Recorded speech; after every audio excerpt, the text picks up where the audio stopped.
sa droga ay huwag paalipin. Buong bansa'y magsama-sama.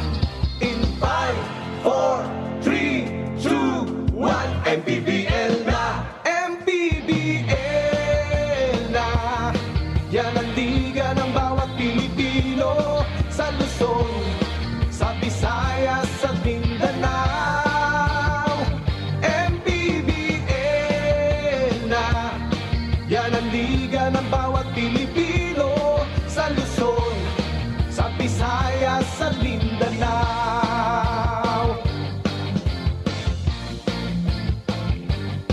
Ang bawat laban ay nakakakaba dahil sa husay ng bawat isa.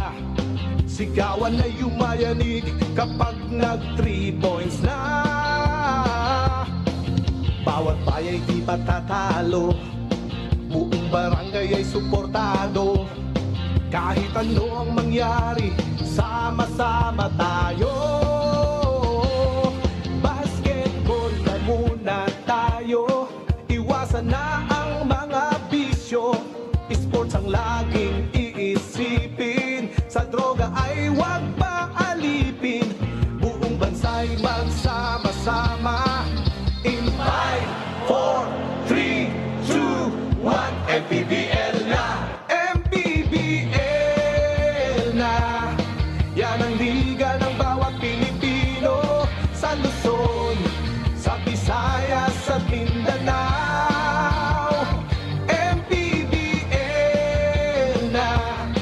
Yan ang liga ng bawat Pilipino sa Luzon, sa Visayas, sa Mindanao. Sa Luzon, sa Visayas, at Mindanao. MPBL, Maharlika Pilipinas Basketball League.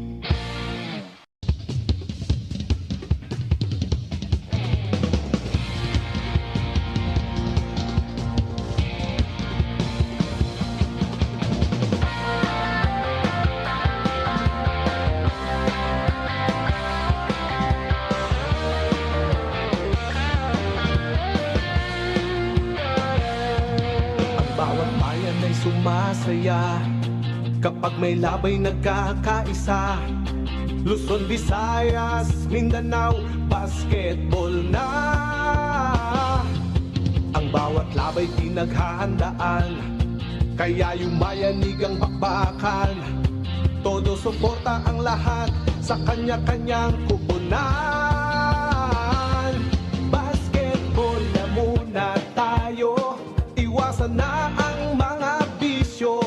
Sports ang laging iisipin, sa droga ay huwag paalipin. Buong bansa'y magsama-sama. In 5, 4, 3, 2, 1, MPBL na! MPBL na! Yan ang liga ng bawat Pilipino sa Luzon, sa Visayas, sa Mindanao. MPBL na! Yan ang liga ng bawat Pilipino sa Luzon, sa Visayas, sa Mindanao.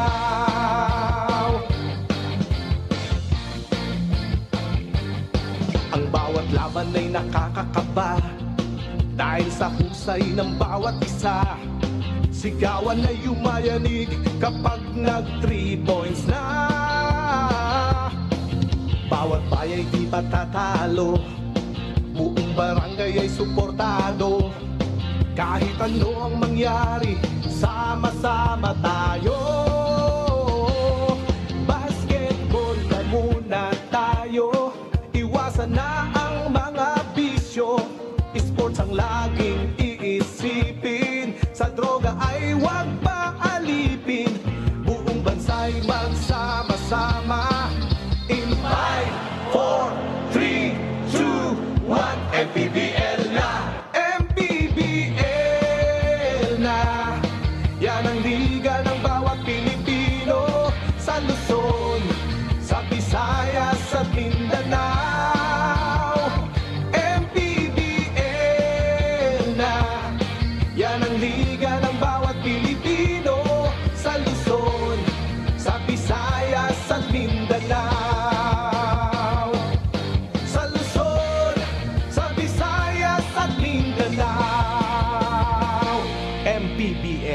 Maharlika Pilipinas Basketball League.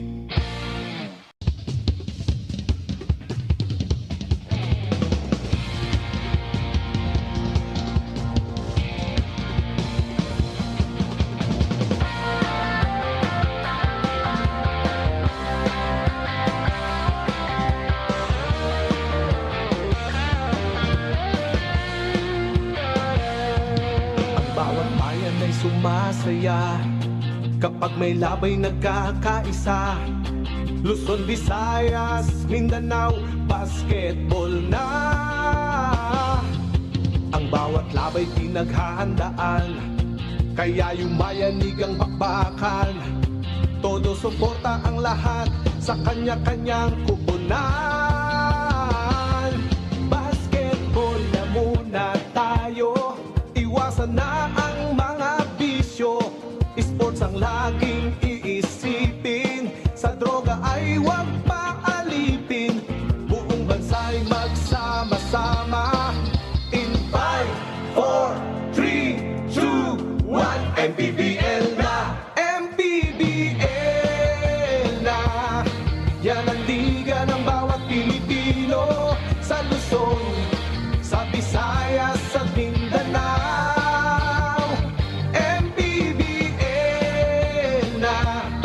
Yan ang liga ng bawat Pilipino, sa Luzon, sa Visayas, sa Mindanao.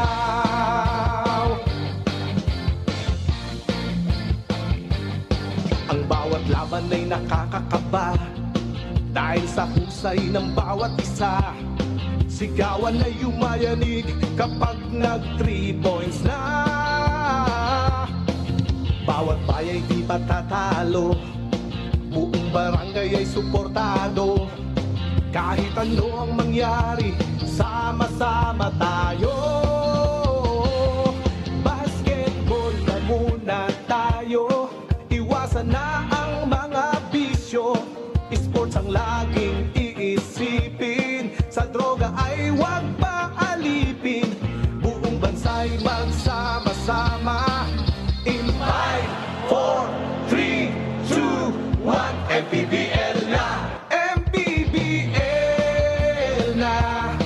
Yan ang liga ng bawat Pilipino, sa Luzon, sa Visayas, sa Mindanao. MPBL na! Yan ang liga ng bawat Pilipino, sa Luzon, sa Visayas, sa Mindanao. Sa Luzon, sa Visayas, sa Mindanao. MPBL, Maharlika Pilipinas Basketball League.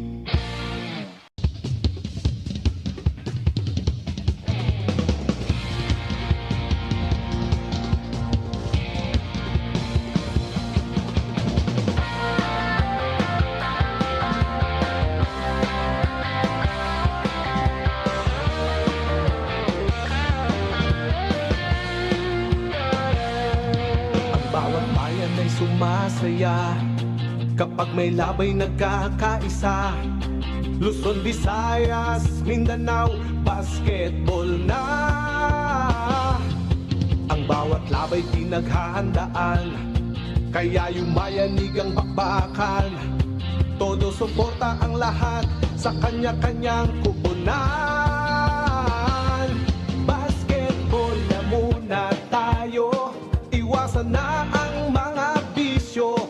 Sports ang laging iisipin, sa droga ay huwag paalipin. Buong bansa'y magsama-sama.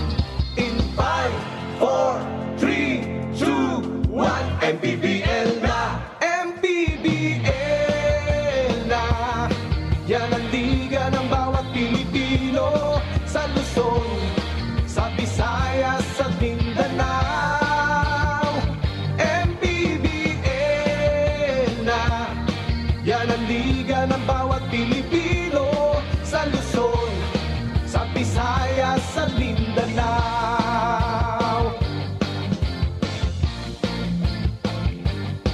Ang bawat laban ay nakakakaba dahil sa husay ng bawat isa. Sigawan na yumayanig kapag nag 3 points na.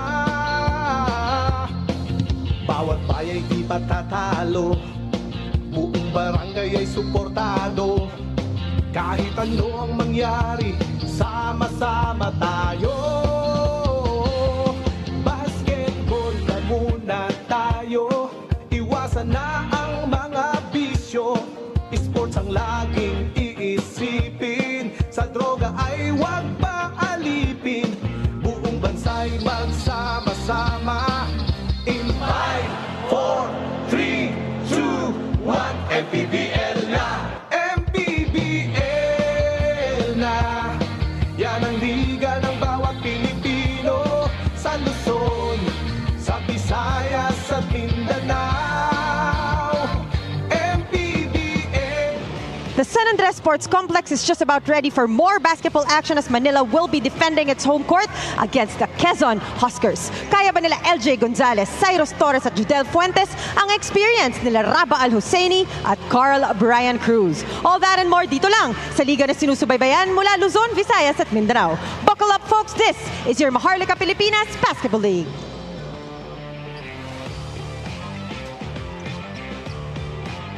Action has been heating up in the 6th season of the Maharlika Pilipinas Basketball League, just like the temperature has been heating up outside. We are coming to you live from the San Andres Sports Complex in Manila City, the third game of your Monday triple header dito sa MPBL. LJ Gonzalez has been making a good account of himself in his MPBL debut, winning Best Player of the Game in the first 2 games of the Quezon Huskers. They'll be facing the Manila SB Batang Sampaloc SGA dito sa ating huling laro ng ating Monday triple header. Good evening, ladies and gentlemen. This is Javi Polania alongside Coach Christian Luanzon. Now, Coach, itong Quezon, they're coming off fresh from a title in the PSL and they don't seem to be showing any signs of championship hangover. How do you think Manila should get away with this victory in this game, considering this? Well, every time you win a championship, you would expect a team, especially only having days really of a gap between playing in another league. You would expect that energy to go down, but whatever the coaching staff is saying or doing to this team, managing players, whether they're playing time or whatever they're saying off the court, it's working for them because they've not only been winning, but they've really been looking good on the court in spite of missing key holders.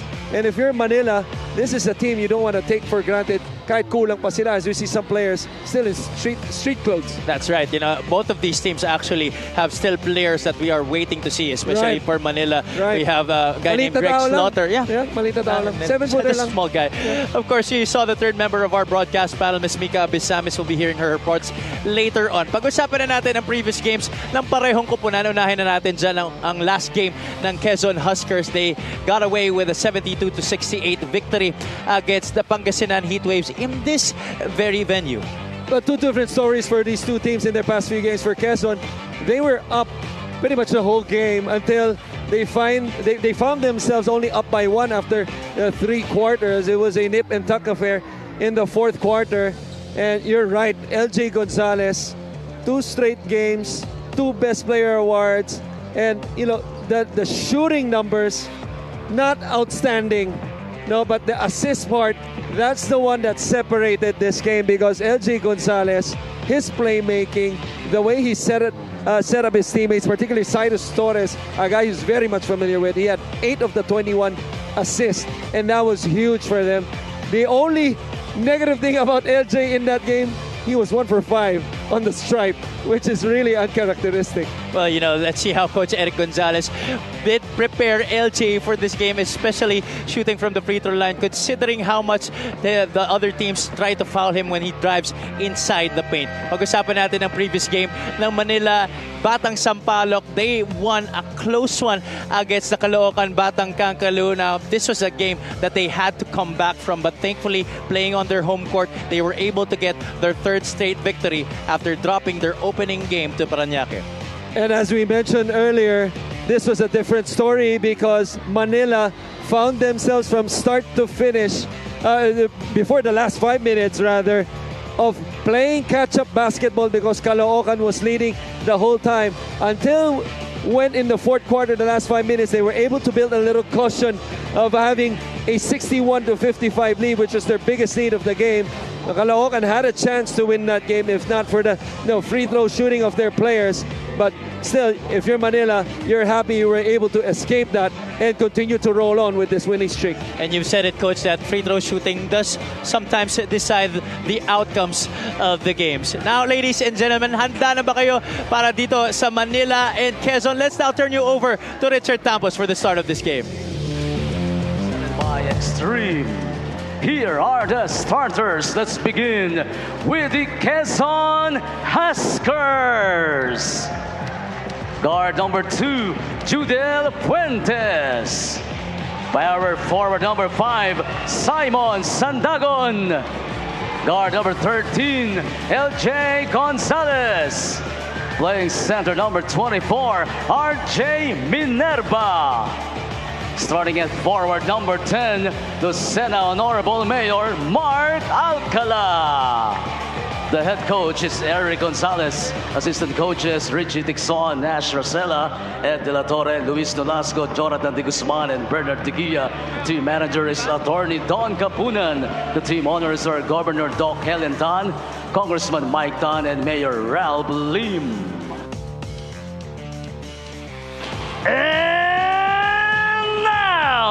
The starting 5 for your Manila SB Batang Sapalok SGA.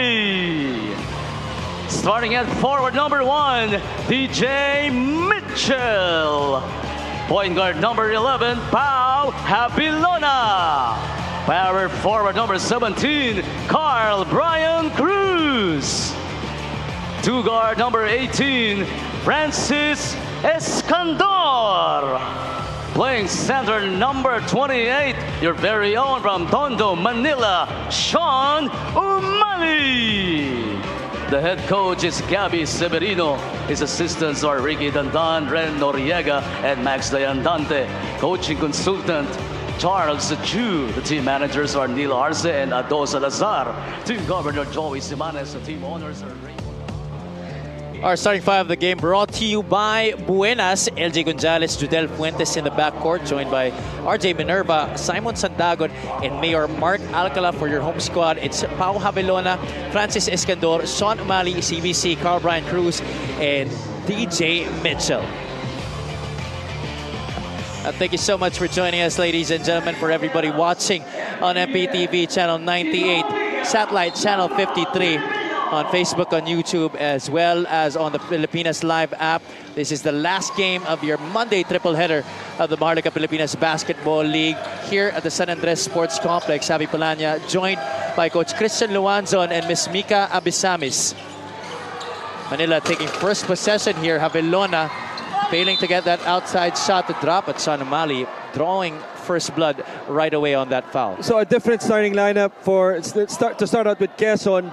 Judel Fuentes, who came off the bench, he had 12 points, but he really had to earn those 12 points because it took him 70 shots to get him. But to me, this is more a defensive matchup on the part of Quezon. We all know the problems that Pau Havilona caused in the previous games for the other guards, smaller guards. Judel Fuentes, halos kasing laki niya rin yan. And at the same time, if Pau Havilona is matched up against him, you're looking to be aggressive and give him problems also on the other end. At the same time, obviously, Mayor Mark Alcala matching up on a Francis Escandor, a 3-on-D guy. Relatively an easy matchup for him because Escandor is going to shoot it from the outside. Oh, talking about three-point shooters, Mayor Mark Alcala failing to hit from downtown Manila. On the board with that Sean Umali free throw earlier. And I think it's safe to say the same thing goes with him after taking the first shot from the outside by Mayor Alcala. Pau Havilona looking to be aggressive. Already his second shot in less than a minute of 2 possessions for Manila. He makes the second one. Havilona had 10 points in that game against Caloocan. Pau has really developed his offensive game in recent years after being known to be just a really intense defensive player, especially back in college with NU. But you could see the way that he's played offensively. It's more refined, Coach. The skills really in full display, especially the shooting as Sean Umali gets a basket inside. Refined and controlled. because he knows when to score, he knows when to pass, and at the same time, he's still a reliable defensive player. Let's not forget that Jodel Fuentes misses that one for the outside. Very rare, if you're a player, you're dubbed as a Kiefer stopper. Very rare for players to be dubbed like that. For a former MVP like a keeper himself. Exactly. Inabot mo si keeper. Yeah. Diba? I don't think anybody else has been dubbed a Kiefer stopper Right. other than Pau Javelona. And he's had his success, but I'm sure he's had a lot of unsuccessful trips also. And it comes with the territory. The important thing is that you were dubbed with that. And that says a lot. Well, talking about territory, LJ Gonzalez looking to mark his territory here for Quezon as he made a great pass to Simon Sandagon, who got the hoop and the harm right there underneath on that reverse. I mean, I was teammates with Cyrus Baguio, the great Cyrus Baguio, for 3-4 years in both a semi-pro, PBL, and in UST. I couldn't even say for a day that I was able to stop him. It's tough, really, when you're such a great player, when you're matched up against such a great player. However you try to put on the moves on him defensively, it's to no avail. It's just like that, Jodel Fuentes, that step back jumper, always looking pretty. He misses an open shot, his first shot on the left side, but hits a step back with a hand in his face. Mark of a great scorer. Sean Umali blocked by RJ Minerva. Yeah, really, over the past couple of years, this Quezon squad, I would say, was a selection of great college players. Right. It still is. It still is, especially the ones from FEU, obviously, with that coaching staff. Coming from Tamaraos, obviously, Coach Nash Racela, the assistant, Coach Eric Gonzalez. Former FEU, now UP Fighting Maroon assistant. And syempre kasama rin si Coach Bernard De Guia. Isa big man skills coach namin. As LJ Gonzalez gets inside, Gonzalez really has been making a good account of himself. Just like that guy Right. in their last game, DJ Mitchell. He was awesome. He was, a guy who was supposed to play for La Salle in the UAAP. I'm glad he's not. He could have been a big problem for you guys, Coach. Surely he would have been. Good decision just to go pro instead. Why not take the money right away? Played in a US NCAA Division I school. So was supposed to be a one-and-done player for La Salle in the UAAP. Fortunately for the other UAAP schools, he decides to turn pro here with the Manila Batang Sampaloc. And there he is knocking down his first three-point shot, but answered right away by Jodel Fuentes. And I'll say this right now, even though it's only, 4 games into the season, the best-looking jump shot I've seen this season, DJ Mitchell. Catch and shoot, whether it's a catch and shoot on the move situation or a spot up, it all looks the same. And the good thing about him, Coach, is he also puts a lot of effort on the defensive end. Yeah, and he looks to be, watching his body language, the way he reacts to the coaches, to calls. He seems to be a coachable player. Slot cut there by Escandor, takes the forced shot. Minerva chases down that rebound. Going back to DJ Mitchell, Coach, to add to what we were saying is, I love how he pointed out the body language. Despite him coming from the US NCAA Division I, he doesn't seem to impose that kind of resume onto his other teammates. That's an important note that you just mentioned, because what people don't realize is, syempre galing sa States, there's always a misconception on both sides, as you see Gonzalez attacking the defense of Mitchell in transition. There's always a misconception for both sides. From a Phil-American standpoint, they think most of the time that the game would be easier here. What they don't realize is that it's a different game here. As you take a look at this three-point shot brought to you by Extreme One-Stop Shop Appliances, Jodel Fuentes knocking it down from the outside. And I think it's natural. You can't blame them to have sort of like that default impression. Because syempre sa America, you're going up against 6'4" guards, 6'6" guards, 6'8" small forwards. And then Filipinos Filipinos obviously are smaller. But we're a more physical it's a more physical game here. The hand checking obviously mas lenient yung tawagan. That's why there's always that point of adjustment for guys like him coming here. And at the same time for Filipinos, there's always that adjustment, especially with the language barrier, especially in colleges, because sometimes the Filipino players, they understand what they're saying, but have a hard time communicating what they want to say. And that's why it's always a transition phase, especially for the collegiate players coming out here. Talking about collegiate players, that's a former UAP champion, F. Escandor, knocking it down from the outside. I did not want to say it, but I had to. It's such facts, coach. It hurts me too. It's kidding aside, it's good to see him make that shot because he's been struggling the first few games of this season. Cyrus Torres had to adjust in midair. Defense was right in his grill. They lead by 2, talking about Quezon. Escandor with the basketball. Gets a screen from Tempra. That's a an moving offensive screen, foul. yeah. Moving screen. Now let's take this opportunity to turn you over to Mika Abisamis for her first report. Coach Gabby Severino talked about still cementing his foundation. It's a long season. He will keep adding things as needed, especially he has not introduced all of his offensive plays. We all know that they are still waiting for some players to arrive who would be big factors, literally, to this squad. What he likes about this team, though, is that despite the big names, the boys are not using the alpha card. They have been easy to work with. He will continue to adjust to the capabilities of the boys while maintaining his underlying principles. Happy Coach Chris. Thank you so much, Mika. I understand what the point that what Mika reported, but one thing's for sure, he's cementing the shoe game tonight. Oh yeah, with those Anta Kyries, the Kais. I hope we get a shot on that.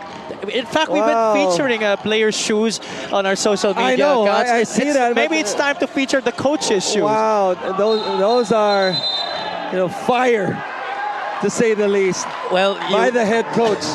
Right on cue, coach, with the word that you just mentioned. There seems to be fire going on the court right now. An unsportsmanlike foul called on Carl Brian Cruz.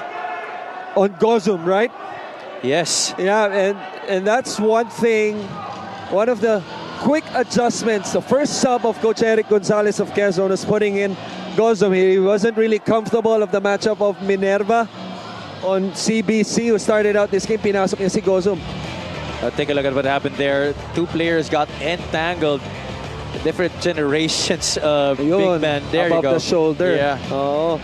It hit Gozum right on that the chin area. Coach, aside from the players, the matchup of the players on the floor, I'm also excited calling this game because of the coaching matchup. Of course. Look at how these two coaching staffs are stacked. Obviously, you already mentioned earlier the staff of Quezon led by Coach Eric Gonzalez. But what about the staff of Coach Gabby Severino being assisted by Coach Ricky Dandan and having Coach Charles Chiu as their coaching consultant? Sama mo pa dyan, siyempre, ang aking kaibigan, isa sa mga bossing nila, Boss Roman Ang at si Boss Emilio. But, the players oftentimes are as good as their coaches because coaching, yes, it's a player's game, but really the job of the coach is to maximize the talent of the team, the maximum talent of the team.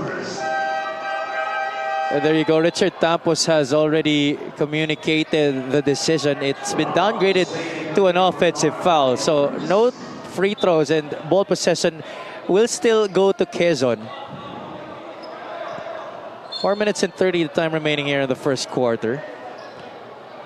Thomas Torres has checked into the game para kay Coach Eric Gonzalez. Right. Also Tempra, and I say it because usually Tempra gets in as the third stringer of that bench, but because of how well he played in that second half, really made a huge difference. And that had an impact on the outcome of the game.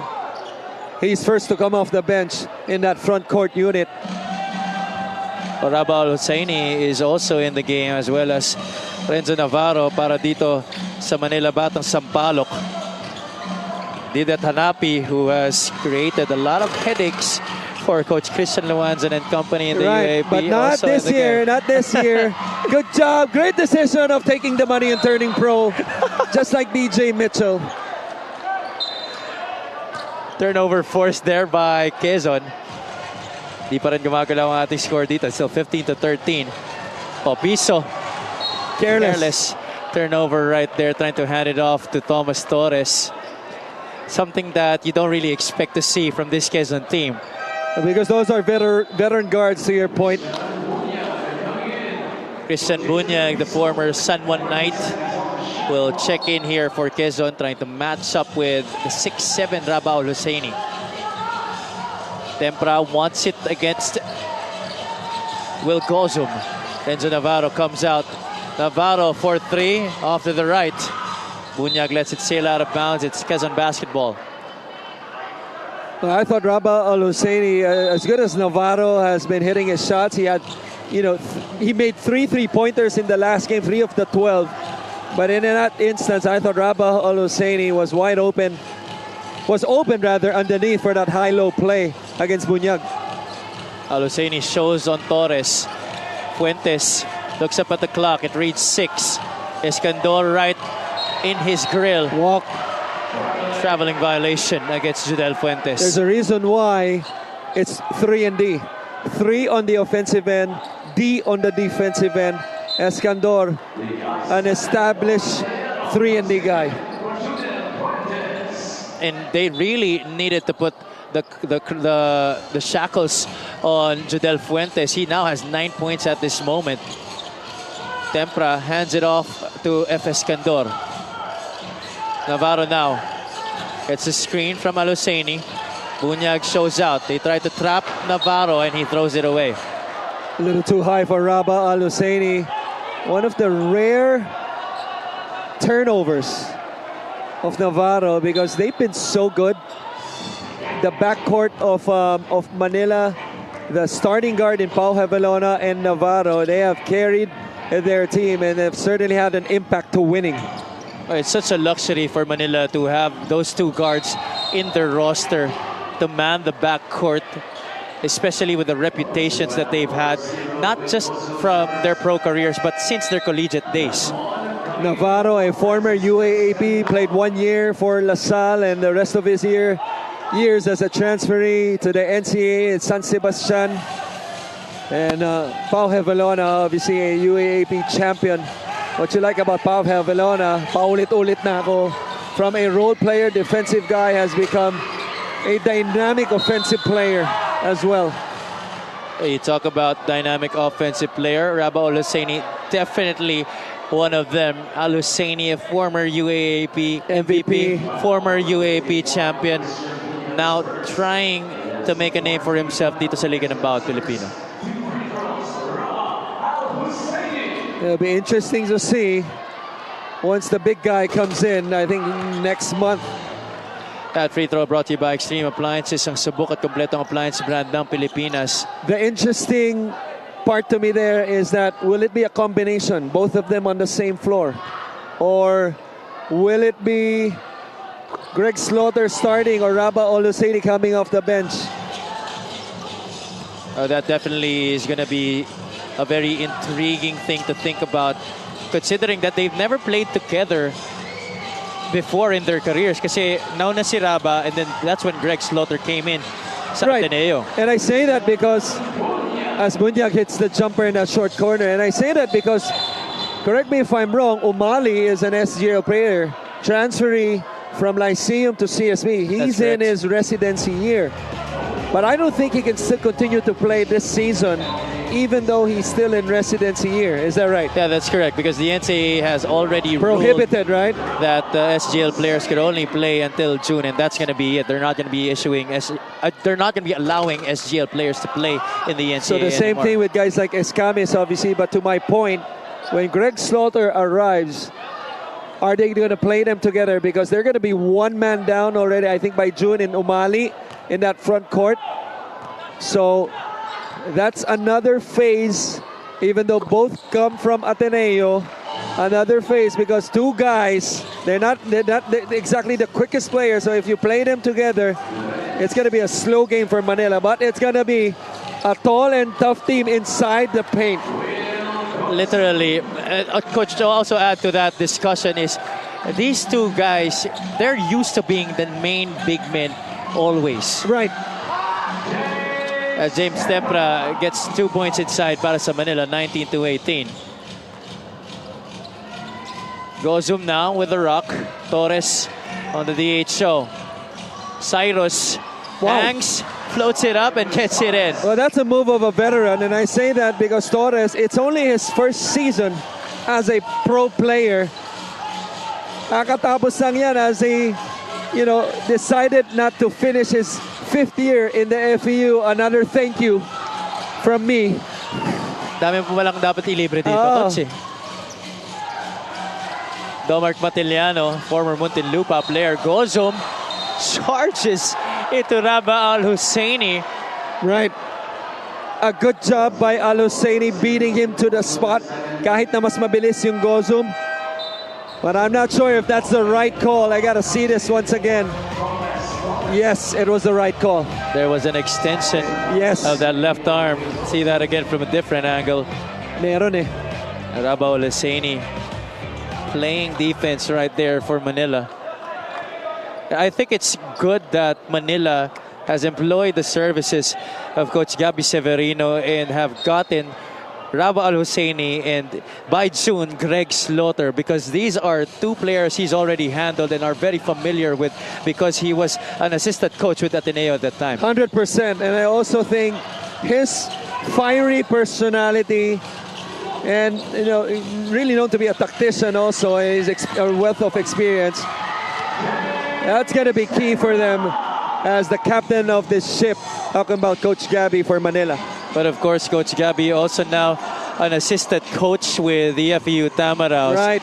And that's why James Tempra is on this squad. And also an assistant in the NCAA. Correct, to Coach Charles Chu. Yeah, I think he's the only coach so far coaching in 2 leagues at the same time. So if you can imagine the schedule, I don't want to even think about it. That's crazy. Imagine being an assistant coach in 2 collegiate leagues and then having to coach a pro here. team. Right. So tatlong team, no? Diba? Tatlong team. I do imagine, I can't imagine actually what time Coach Gabby has left for himself. That probably explains the white hair. The more white hair he has, glorified hair. Sige, di na kita papatulan. Okay, good. Yeah, I'm just testing you.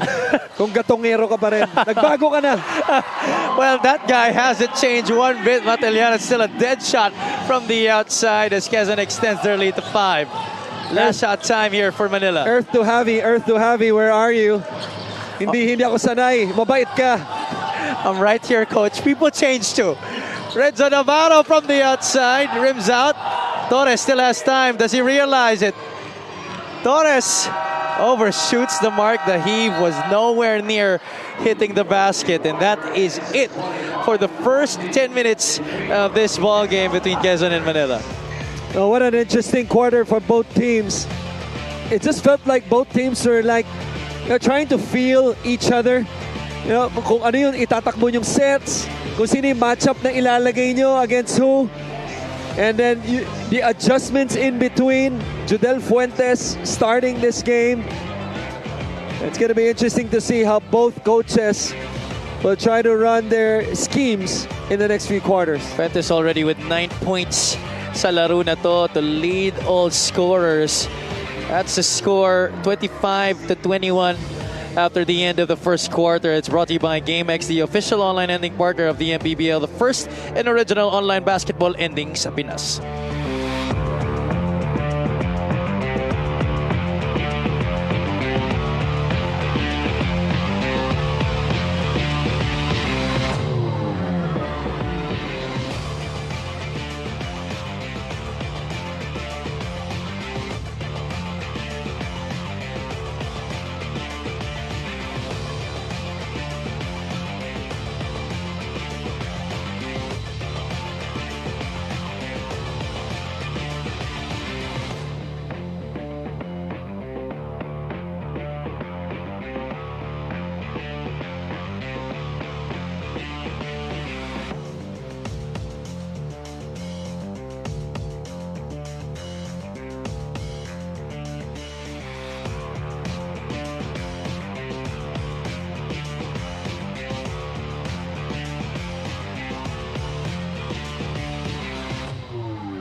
Pabalik ang Mahardika Pilipinas Basketball League, ang liga ng bawat Pilipino. Happy Palanya here, joined by Coach Christian Luanzon and Miss Mika Abisamis for witnessing game between Quezon and Manila. Manila, one of the hottest teams in the league right now, winning 3 straight games after losing their opening match against the Parañaque Patriots, while Quezon is fresh off a title run in the PSL, and they've won their past 2 games. Scores 25-20. Topping the Grama is in the game for the first time para kay Coach Eric Gonzalez, as well as Lander Cannon. They wanted to hit Mateliano for the first day of the second quarter for that elevator screen, maybe to open him up for another one, as he hit one of 3 3-pointers for Quezon late in that first quarter, talking about Mateliano.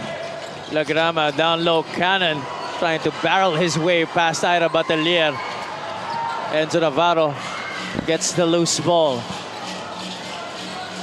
Navarro, Aluseni, John Hamon, Batelier, and Didat Hanapi. The 5 on the floor for Manila. Raba couldn't kiss it off the glass, a little bit too strong. Cannon with the rebound. La Grama, a wizard with that basketball, decides to take it and make it. This is no surprise to us. La Grama, even as a backup point guard, usually they would want to, set the plays until the first guard comes in. La Grama, never shy of being aggressive. And he has always loved those big moments. This is a nice matchup between him and Renzo Navarro at that one spot. A lucky fan of the game, brought to you by Buenas. Live here from the San Andres Sports Complex.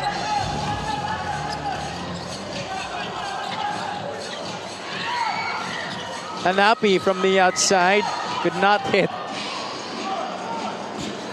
Titira ulit. La Grama could go back-to-back, no good. Batelier secures it for Manila. Hanapi will go hard against Cannon, and he finishes the 2 points. 28-22 now. Not the most athletic player on the floor, but athletic enough to finish at the rim, mainly because of his length. Talking about Didat Hanapi. Well, that guy for sure is absolutely ultra athletic. Simon Sandagan, how many highlights have we seen from him throughout last season? And we definitely are looking forward to more of that this year. This is the fast break of the game, brought to you by New Star Max. Win to the max. Didat Hanapi scoring on his first basket of this game. That's just good defense, better offense. Cannon right there with the 2 hands. And you mentioned Sandagon. Trust me, I know. Because I remember one game about 2 seasons ago, he torched us for about 18 points in the first half. Buti na lang nanalo kami. How many of those 18 points in the first half? All in the paint, 2 dunks. Okay. All in the paint, 2 dunks. Maybe there was 1 jump shot. Kasi yung kumpiyansa mo tumataas kahit na hindi siya masyadong known as a jump shooter. Pag nakikita mo, madalas ma-shoot yung ring, yung jump shot mo, gumaganda rin kahit paano. He finished the game for like 24, 26. Good thing we were able to win it, but Sandagon certainly has those hops. Oh, he had a lot of those last year. He will go to the bench in favor of RJ Minerva. Batelier hands it off. Former foe in the NCAA in Renzo Navarro. John Hamon almost loses it. Navarro recovers. DJ Mitchell had to put it up. Shot clock was winding down. La Grama pushing the pace. Mateliano bounce pass to Minerva. Back to Topeng. La Grama for 3. Look good, just short. The 2 open looks for La Grama. Fortunate is Manila, even after hitting his first one, as you see, action of the ball underneath. It's going to be a turnover against Manila. And Rabao Luceni seems to be the guilty party. But he's telling Coach Gabby Severino that, no, it wasn't me. At siya pa raw ata yung tinamaan, but the replay says otherwise. As he was trying to get inside position. knocked down RJ Minerva. Offensive foul laban kay Raba Oluseni. Sean O'Malley is back. A little tasty as he goes out between him and Coach Gabby. Gonzalez sets up Cannon. Defense right there. Matiliano. Good line. The tap goes to Manila. DJ Mitchell gives it up to their point guard, Renzo Navarro now. Navarro, the crossover into the lane. Batelier, not really his cup of tea. Off a rebound to Cannon. Lifting. Oh, LJ Gonzalez. Surprised that he was called for that. Especially having really no advantage. Usually, the officials would call that if you were able to escape a defender in front of you. No advantage at that time, but still, I thought the right call. Pau Abelona is back in the game for the Batang Sampaloc. Abelona almost trapped there by the Quezon defense. Batelier will take another one from the outside. This one was way short. Gonzalez, look at that pace. RJ Minerva missing the gimme. The CBC set to check in because those two shots by Batelier could have been him and probably a different result. Abelona, a tough move on that fade. Abundo right now playing the one spot here for the Quezon Huskers. Torres gets a screen from Cannon. Almost stolen by Manila. Gonzalez. Crossover. In trouble. Pass. Out to his buddy Cyrus Torres for three. That's good. Extending this Huskers lead to 9. Every time you have a player like Gonzalez who's able to attract two, it means there's one open. With the familiarity of these two, it doesn't take much time for Gonzalez to find his buddy, as you mentioned, si Torres. O'Malley decides to take the jumper. Nobody else was open. Short on that attempt. Here comes LJ Gonzalez once again. Minerva providing the screen. Abundo's going to be open. There he is on the lift. Abundo picks up his dribble. Gonzalez, 10 on the shot clock. LJ turns the corner, decides to put it up as soon as he heard the whistle. You're absolutely right, because he had plans to drop it off to a rolling Cannon who gave that screen. And look at this pass. Two blue shirts smothering him. Torres, on the other hand, that's like a layup for him. One dribble, pull up three. That's when you know that you're guarding great player, is when you trap a guy and he always makes the right reads. Because now you have a 4-on-5 situation. Correct. That's the reason why when JJ Redick asked LeBron why does nobody blitz you in the NBA, and LeBron just says nonchalantly, I make all the right reads. He's gonna have to make more of that. Oh yeah, and 3 more games hopefully to make history of being the first team to win a series down 3-0 and to fool people like me until today that has false hope for my Lakers.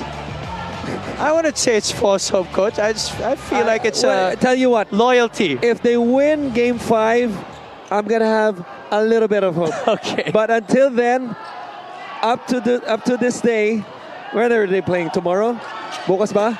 I it's think still false hope as of the moment for me. Is it just unconditional love or unconditional support? 32-22 now. The lead is 10 for the Huskers. Abelona trying to get by the pesky LJ Gonzalez. Steal by Abundo. 5-on-4. Gonzalez, baseline drive, gets past the former Tamarao too. It's CBC just short on the layup. 5-on-4, Huskers fail to score. Mitchell, jumper off to the left, rebound to Francis Escandor. Mismatch. O'Malley, what will he do here? Trying to back down Minerva, taking his sweet time, and he travels. Or not. Let me correct myself. That wasn't a mismatch. Especially seeing how Minerva, look how strong he's become. Look how strong he looks. For him to hold his ground and force a turnover against maybe a 50-pound heavier like Umali, that's something else. You saw his body language, the way that he looked defending Sean O'Malley. He was unfazed. Let me, and I'm obliged to say this, okay. You gotta credit big man skills coaching, the assistant coach Bernard Digia for probably teaching that. Probably. Probably. Cruz trying to redeem his team, who's down right now by 10. There's a foul against Quezon. On the help by Abundo. You just really love how well Quezon has been performing right now as a team, despite winning a championship recently and still without the services of a lot of key players. We'll take a timeout. There's a short break on the floor. 4 minutes and 16 remaining in the first half.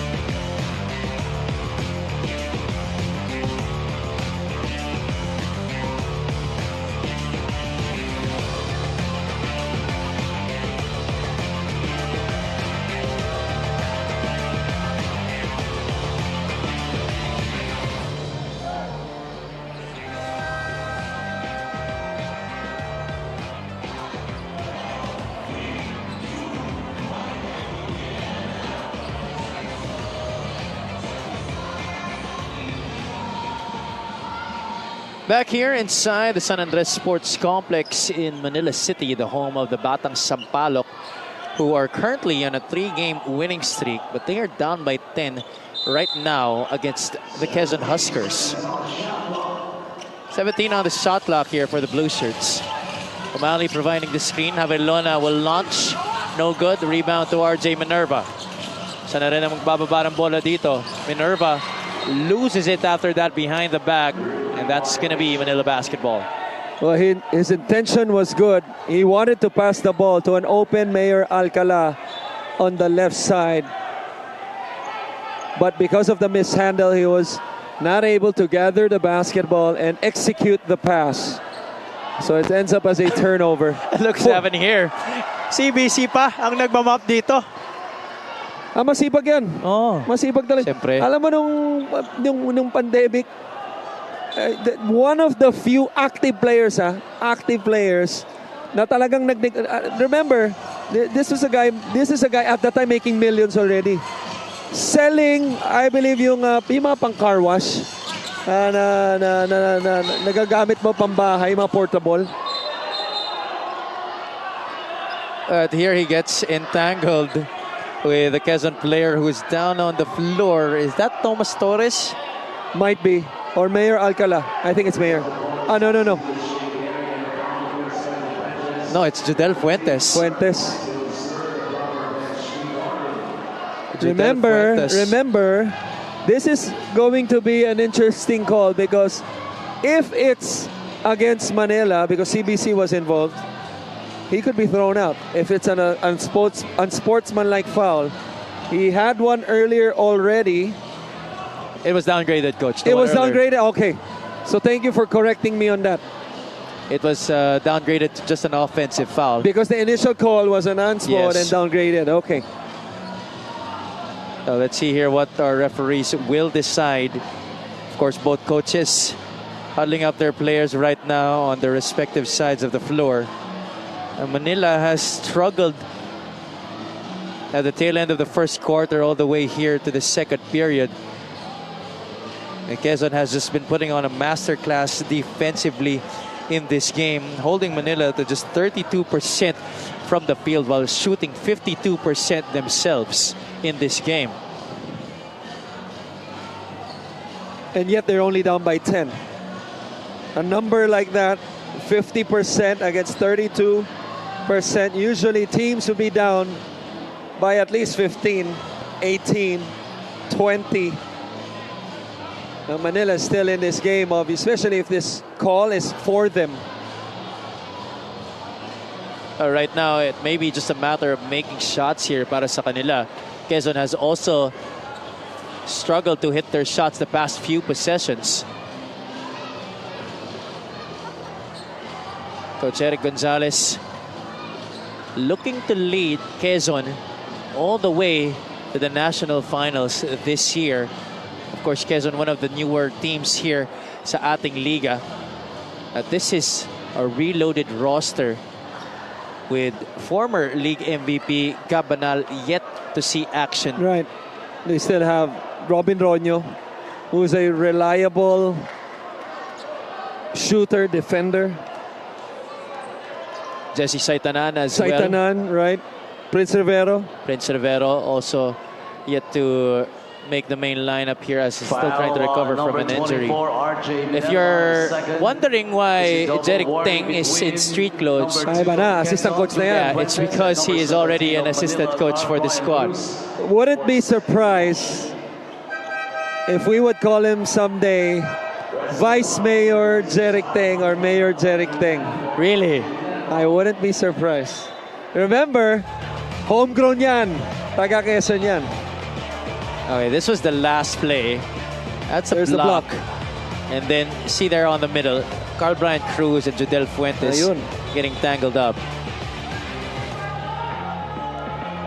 May sipa, no? Kay Judel Fuentes. I'm not sure if he was penalized for that since they showed it on the replay.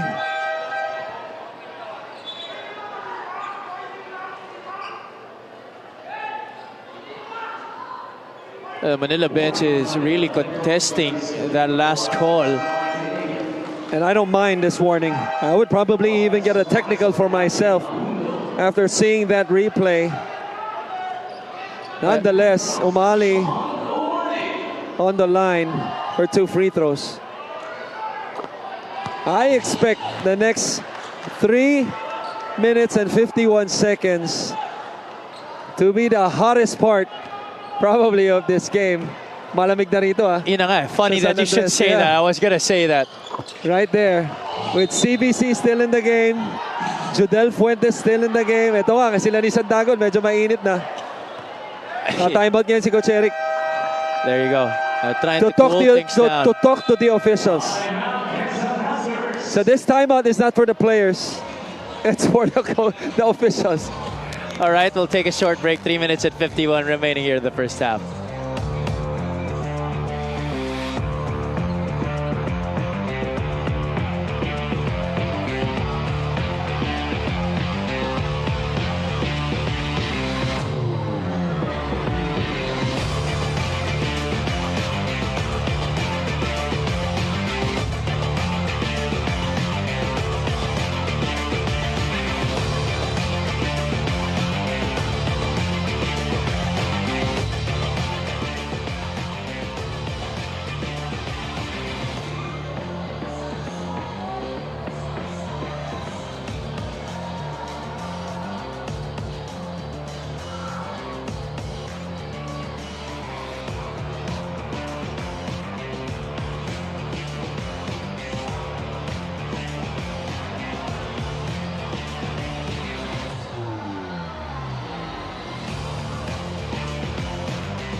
Nagbabalik ang Maharlika Pilipinas Basketball League, ang liga ng bawat Pilipino. And Coach Christian Wanzon was right. This will be the most heated 3 minutes and 51 seconds, at least for this first half. Especially with still both coaches opting for Fuentes still in and CBC for Manila also still inside. They were the ones entangled up the play prior. Here he is, Fuentes against Escandor. Out to Torres, 5 on the shot clock. Thomas has to take it, and he does. Just a little bit too strong. Aggressive, emphatic rebound by CBC. Navarro, the in and out. Mitchell on the lift. Umali Jumbo matchup right here. against Lander Cannon, stripped by Torres. Thought he got all ball, but our baseline referee calling the defensive foul. Did I just say hottest or most entertaining one too? Because that matchup right there, that's the entertainment part of it. Lander Cannon hasn't always been this wide. You know, he used to be quite the lean guy, actually a very athletic player. As you said earlier, people change. Okay. So both internally and externally. All right. I won't challenge that anymore. Sean O'Malley able to get the first free throw to drop. 32-25 now. If you guys just tuned in, Manila actually started off well before Quezon got on a run at the tail end of the first quarter, and Manila has been missing their shots. Now they're down by just 7. It's a 3-possession ball game, 32-25. Fuentes, who scored 9 points in the first quarter. Sandagon now with the rock. There, Mark Alcala, one dribble, the pull-up off the mark. Simon Sandagon with a stick back. But that's the thing when you play the ball screen handoff action into a drop. Every time the big man challenges the shot, just like what Mayor Alcala did, he was able to pull out the big and therefore opened up the offensive rebound for Sandagon. But credit Sandagon, that's what he's known for. Aside from his athleticism, he uses that talent also to pursue the basketball. On the other side, Escandor driving to the right, his weak hand, and drawing the foul against the Quezon defense. Making his first free throw, F. Escandor. 4 points so far in this game. Manila trying to slowly trim this deficit. They would want to. They would want to finish this quarter strong. There you go. I was about to say Fuentes and CBC beside each other on that free throw line. Good thing nothing extracurricular happening on that last sequence. Here he is, Fuentes, guarded by Mitchell. Who has 2 fouls. Sandagon almost set the screen. Lagrama from the outside hit a 3 earlier. Alcala could not recover possession. That's a turnover for Quezon. There you see Coach Eric Gonzalez, former FEU head coach. 34-26, 8 ang kalamangan dito ng Manila. Navarro at the control still for Manila. The flex action here for the blue shirts. Navarro out to Mitchell. That definitely is a foul. Contact downstairs by Judel Fuentes. Now that quick action, the offense of Manila, pretty straightforward. Quick action in the ball screen. Judel Fuentes tags for a while because of the concern that Umali might get a pocket pass, and then the closeout error against a shooter like Mitchell. 3 free throws for him. But if I'm Manila, the last few trips, CBC has yet to touch the basketball. He was key in the last game. That pick and pop, his threat from the outside made a huge difference, not only in making shots, but also, you know, the rollers, that action up top, the guy rolling from the top to the basket, it would open up things for a guy like Umali. Mitchell sinks his free throw. 6 points now in the game para sa kanya. The lead of Quezon down to 5. He had 12 points in that game against Caloocan. 4 out of 7 from the field, 4 out of 6 from downtown. Alcala onto the speeding, topping Lagrama. Lagrama, series of moves, draws the foul against Mitchell. That's number 3. Pangatlo na yan. Kaya malaking tawag yon. But a capable reliever. Yung papasok naman, itong si Didat Hanapi. But one of the things that makes a DJ Mitchell impressive so far early in this young season is that he's not only a great shooter, but a guy who can play both ends. Kaya malaking bagay siya sa Manila. And I like what you said earlier, Coach, in this game, that he is coachable. He doesn't seem to have an aura of a star player despite coming from an USNCAA Division I school. And this is us looking from the outside in. The first impression, because to me, body language is everything. Actions speak louder than words, so they say. Escandor on the cut, could not finish. Gonzalez pushing it for Quezon. Alcala will take it from the perimeter. Back irons that shot. Carl Bryant Cruz, 5 rebounds now in this game. Navarro gets it to Raba Al-Husseini. What a find. The dime credited to Renzo Navarro.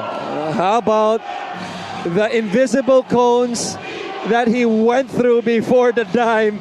He was zigzagging his way from half court all the way up to the paint before the beautiful pass. He made sure those 2 defenders went to him instead of to Al-Husseini. Bunyag blocked there by Raba. 1 second on the shot clock. That's it. That's a violation for Quezon.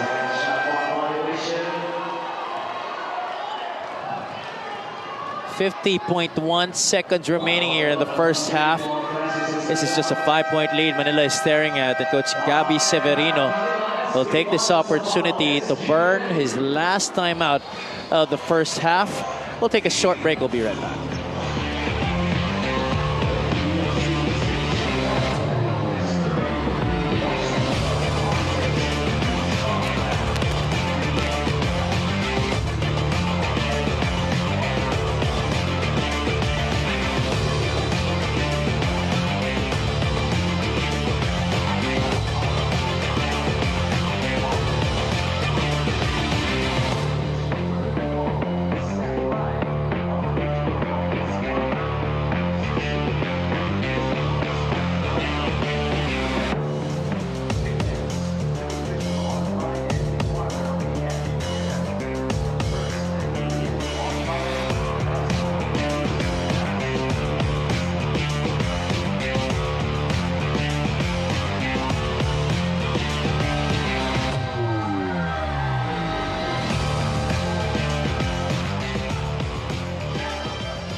Live from the San Andres Sports Complex, ang Maharlika Pilipinas Basketball League. Mapapanood nyo sa MPTV Channel 98 on Signal, Satellite Channel 53 on the Pilipinas Live app, as well as on our Facebook and YouTube channels. Magandang gabi, mga kaliga. Javi Palanya, joined by Coach Christian Luanzon and Ms. Mika Abisamis. Batang Sampaloc currently on a big run right here after being down by double figures early in the second quarter. And on the ball defense, a concern for Quezon the last few trips. Navarro just having that freedom to get inside the paint and do whatever he wants, involving once again Raba Al-Husseini, this time at the line. Al-Husseini currently with 6 points in the game. And this backcourt for Coach Gabby Severino of Renzo Navarro and Pau Javellona seems to be working wonders para sa kanilang kupunan. No question about it. That's why at times, pinagsasabay sila tulad ngayon. Because ang maganda of having a Javellona, you can play him at the 1 or a 2, even with a different role because he can also score. Ngayon naman si Coach Eric Gonzalez ang tatawag ng timeout. 42.4 seconds remaining here in the first half.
Back inside the San Andres Sports Complex for the last game of your Monday triple header dito sa Maharlika Pilipinas Basketball League. Good sized crowd for a Monday night as Tupeng Lagrama and company look to get their third straight victory of the season after winning a title in the PSL, while itong Manila, they look to remain unblemished here at home. And for defensive purposes, pinasok si Gonzaga, Gio Gonzaga, number 33 for Manila. Pinatan si Raba Aluseni, who gets a round of applause as he went to the bench. Pero as we say that, Quezon scores underneath sa pagkalabas ni Raba Aluseni by a Sandagon shot underneath. 7 points now in the game for the former FEU Tamarao. 4-second differential between the shot clock and game clock. Navarro working against Jason Abiso. Gonzaga has a mismatch against Lagama. Navarro doesn't oblige. Renzo almost got the bounce on the shot. An offensive rebound to Gonzaga, and he gets the 2 points.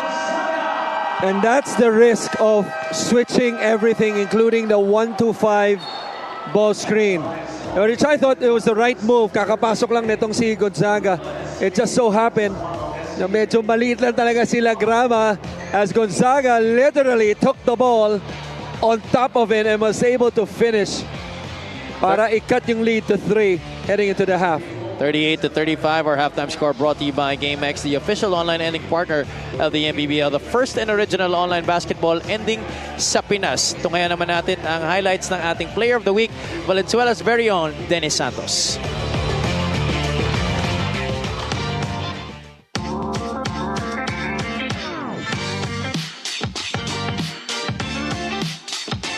Starting at forward number 24, Dennis Santos. Armenion gets free. Santos, three-pointer. Yes! Wow! Tie game again. Santos. Oh, what a move! They're coming off their very first loss of the season against the Manila Batang Sampaloc. That's good para kay Dennis Santos. Like this Valenzuela team, entirely different team compared last year. But then again, nandun na sila. They're more competitive right now. Pero kitang-kita naman sa replay na talagang gumalaw yung katawan nila. Oo. Santos, look out! Dennis Santos, 2 hands for safety! A blistering start to this fourth quarter for the Valenzuela Classic. 8-0 to begin the penultimate frame. Look at this again. It deserves to be seen. Not once, not twice, maybe even 3 times. Dennis Santos, what a performance here. 14 points in the game, 9 rebounds, plus a couple of assists. Dante Pagio with 2 hands for that jam. Lead down to just 9 here for Valenzuela. And Dennis Santos on the other side with 2 more hands for safety. That's another dunk for Dennis Santos. I'm glad I'm back, Javi. I'm glad I'm back. I am as well. Happy to be back here sa Liga ng Bawat Pilipino. The kind of action we're seeing, this is playoff type basketball happening at the start of the season.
Halftime now between the Manila SV Batang Sampaloc SGA and the Quezon Huskers. The home squad is down by 3 after the end of the first 20 minutes of action.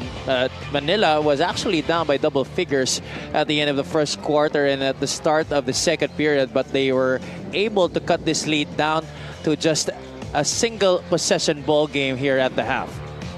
And a big part of that is because, Quezon, they've been fouling a lot and, allowing Manila to get to the line 6 more times, 17 free throws for them, and Manila capitalizing by making 13 for 76%. You stop the clock.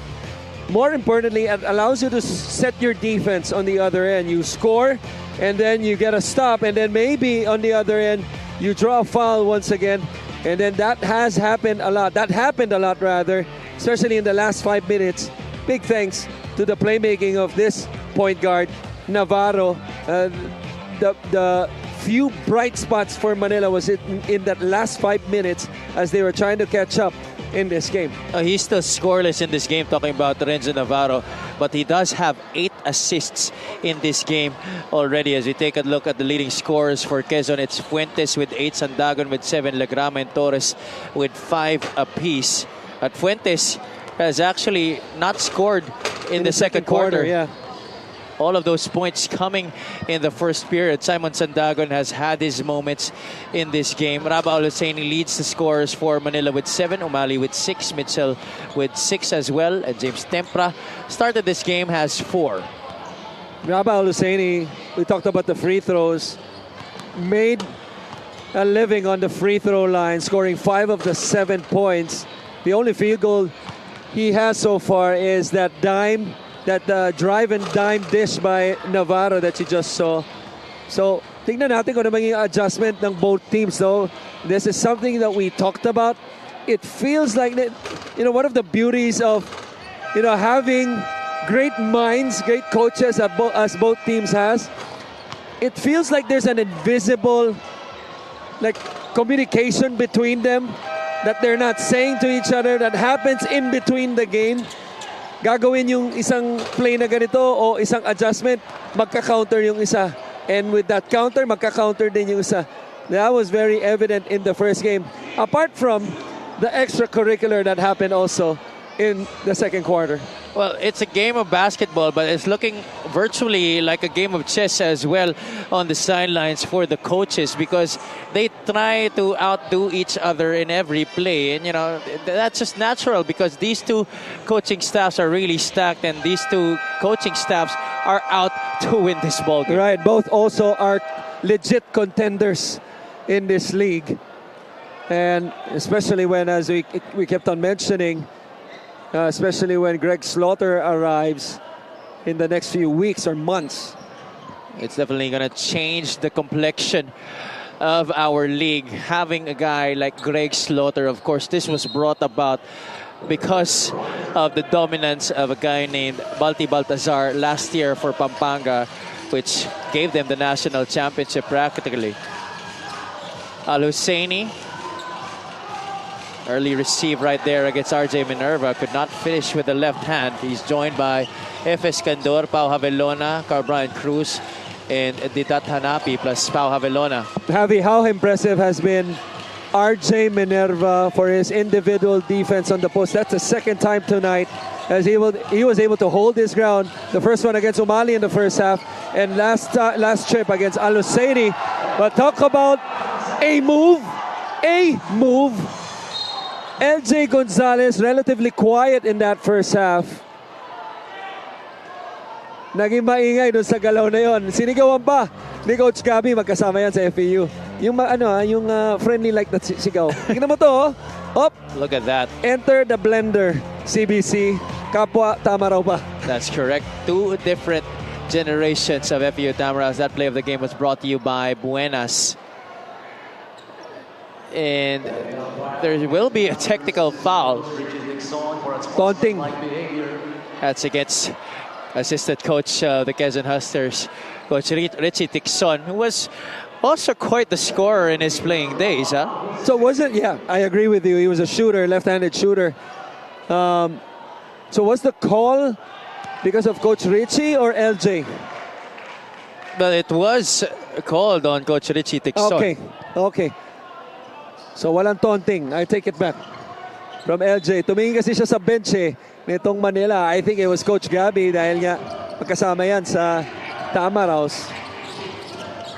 Avelona bounce pass to CBC. Sandagon gets the block upstairs, but it seems there was contact on the body. They're going to review this. They're going to challenge this.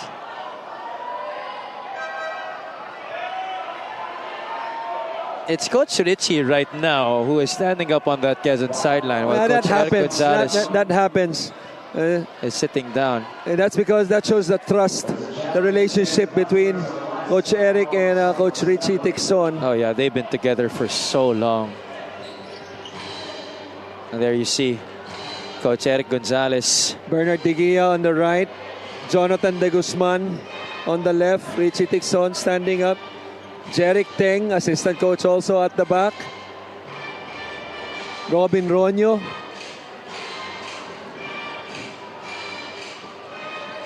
Only early here in this third quarter, and already a lot of action happening. Susan Teng, rather, sorry. Sorry, that's Jeric pala. Auntie Susan, hello. Sorry, Coach Alvin, mas kamukha ni Auntie Susan Jeric Teng. Were you even surprised that he made the decision to go into the coaching career at this point? Yes, this early. This early, Yes, right? sir. Not surprised that he went into coaching, but at this point, because bata pa si Jeric but sometimes it happens earlier. Well, I think for him it was because of the numerous injuries that he's been encountering recently. Right.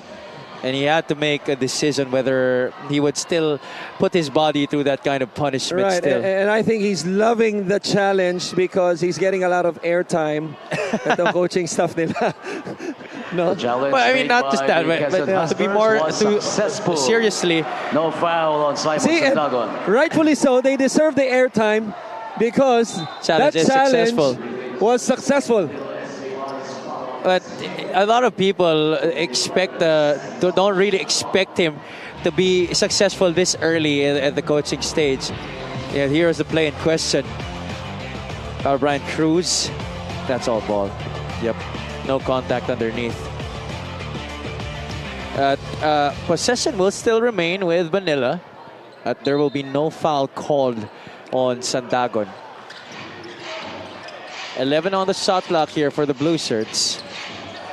Avelona goes up top to CBC. That definitely is a foul on Sandagon. Hindi na challenge yun.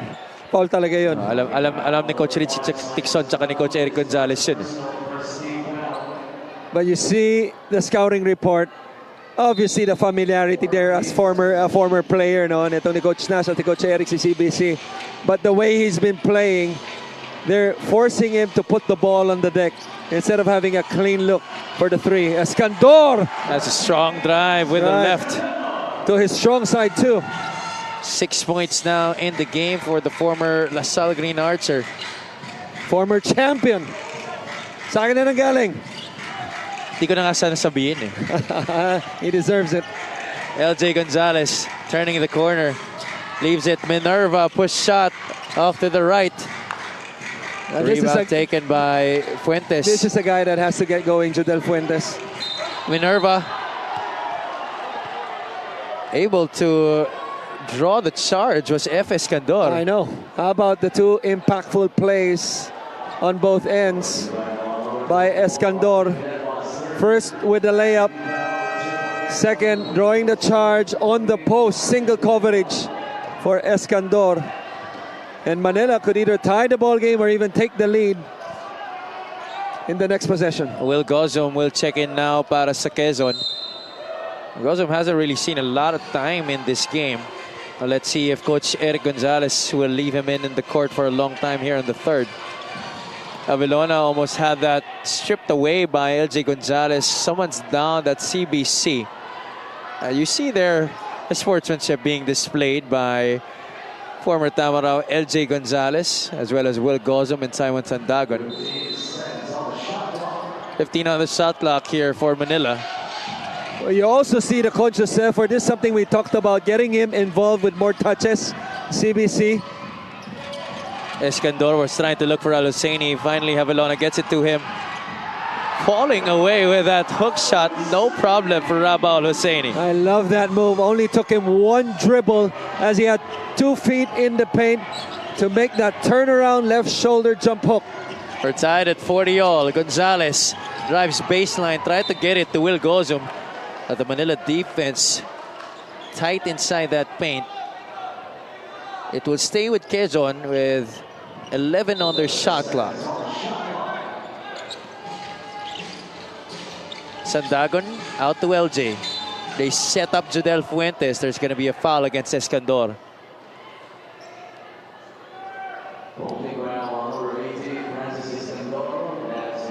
That's only the first personal of the game para kay F. Escandor. You could just see the things that happened late in the second quarter.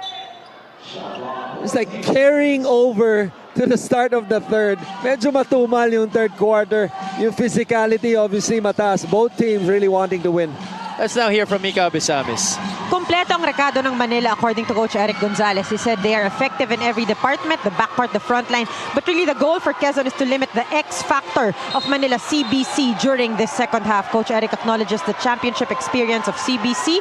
He is really very versatile. Sabi niya, besides CBC, they have Rabah and Escandor to deal with. Pero Coach Eric appreciates how the Huskers are slowly maturing. Natututo na daw sila na hindi magpanic. They stay faithful to the process. Have you, Coach Chris?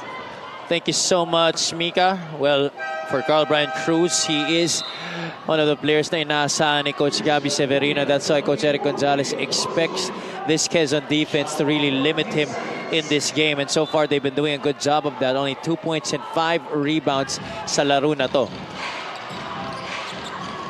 Hanapi with a rock. Didat launches from the perimeter. Just a tad bit short right there on the shot. Gonzalez doubled here in the backcourt. He loses them. Gonzalez sets up Simon Sandagon. How many times have we seen that in college? They're carrying it over here onto the MPBL. Oh, he's such a heartbreaker. I don't see LJ Gonzalez because the way he eluded that double team from the backcourt with the behind the back pass, it is just exceptional. 42-40. Hanapi to answer back. The rebound. Battle for the loose ball now. Players on the floor. 3 blue shirts and LJ Gonzalez. Involved. Very much involved. But it's a jump ball situation. Arrow pointing the side of the Quezon Huskers. As our lucky fan of the game is brought to you by Buenas. Lucky fans of the game. Yeah. As always, every night here in the MPBL. And we're barely a month into the season, Coach, but you know, we've seen a lot of good-sized crowds in every venue that we play in, whether it's far up north, down south. Right. It's always been attracting good-sized crowds wherever we play. We thank everybody, the MPBL faithful, ang ating mga kaliga, for patronizing this league. We're now in our 6th season and we only continue to get better. And like I always like to say, this is our best year yet. Oh, no question. A lot of room to grow, a lot of things to do. Only in its 6th season, nabanggit mo nga. And it's never easy, especially in the first few years. You know, with Sidelf and I, you know, starting from the first season, there were times that it felt like it was 1 million people. There were times that it felt like 100 people. But to see this league grow to where it is today, sky's the limit. Fuentes gets CBC. Fuentes failing to hit. Rebound falling in the hands of Christian Bunyag. Back out to Judel. The lob intended for Simon Sandagon. That's going to be outside in favor of Manila. Good job by CBC. He baited that alley-oop in terms of how he positioned himself on the floor, but he was there to anticipate that, and it was enough to bother and force the turnover. 6 minutes and change remaining here in the third. 42-40 as we take a look at the turnover story right there on your screen. It's a +5 for Quezon in that department, 14-9. You're looking for CBC on the post once again. This time, it's a different look. The different coverages by Quezon. Iba-iba ang binibigay nila kay CBC. Now it's Opiso. It was Gozum who picked up his third foul. In the last one, we saw RJ Minerva. Pinapahirapan talaga nila ito si CBC because they know how important he is to Mitchell Manila. puts on the brakes. Escandor off the handoff. Unable to get the bounce. That could have given Manila back the lead. Gonzalez will initiate the offense here for Quezon. Directing traffic here is the former King Tamaraw. LJ eye to eye with DJ Mitchell. Gonzalez almost got the step but falls down. Three-pointer for Cyrus Torres is short. Opiso, the offensive rebound. Unable to get the foul against Carl Brian Cruz. Bunyag out to Fuentes. 10 on the shot clock. Gonzalez from the corner. No good still. Bunyag gets another possession here for Quezon. Gonzalez wants the isolation. He has Mitchell on an island. LJ crossover. Two of them. Fall away jumper. Still no money. Mitchell unable to receive the pass. Oh boy. Fuentes right now being defended by Francis Escandor. Wants a screen from Christian Bunyag. Fuentes had that ball tapped from behind. It will stay with the Huskers. Palitan na ng tao rito, no? And you see the intention probably of Quezon trying to draw the fourth foul on Mitchell because they feel it's a favorable matchup considering the foul trouble itong si Mitchell. Mitchell doing a good job of forcing a tougher shot and staying in front of LJ Gonzalez. Cannon out to Topeng Lagrama. Hit a three earlier in the first half. Off the mark. Mitchell looks ahead. No numbers for Manila. Navarro uses the Umali pick. Navarro for three. Gets the bounce. Now Manila back in the driver's seat. 43-42. Opiso guarded by James Tempra. Fuentes wanting to work the two-man game with Lander Cannon instead of Opiso. X-action on the right side. Torres in and out on the three-point shot. They were able to get the open shot with the right guy, and Torres created confusion on that switch action. Navarro trying to go back-to-back. Just fortunate was the defense of Manila that Torres missed an open look. Lagrama in out the cross. Tried to set up Jason Opiso. Could have been a highlight right there by Topeng Lagrama. Could have been free throws too if he opted to take the shot as soon as the whistle was blown. This three-point shot by Renzo Navarro is brought to you by Extreme One-Stop Shop Appliances. 3 bounces and in para kay Renzo Navarro. That's just too much space on Navarro, who's a decent three-point shooter. He doesn't take a lot, but it feels like he makes each and every one of them every time he takes it. And that's actually his first field goal make of this game, apart from the 8 assists that he has. Lagrama draws Umali on the switch. Renzo goes back to him. Opiso gets the lob out to Mon Abundo. Abundo couldn't get that one to drop. Navarro now attacks to the middle, flips it up. That was a forced shot by Renzo Navarro. Domark Patiliano back in this game for Quezon. Lander Cannon onto the left side. Lagrama doesn't want a screen. He wants the isolation against Mitchell, who has 2 fouls so far, and he gets the outside shot against DJ Mitchell, Topeng Lagrama. Oh, what a shot by Lagrama, right between the eyes of DJ Mitchell. 8 points in less than 8 minutes on the floor for the Quezon homegrown. 45-43, the Huskers back in the lead.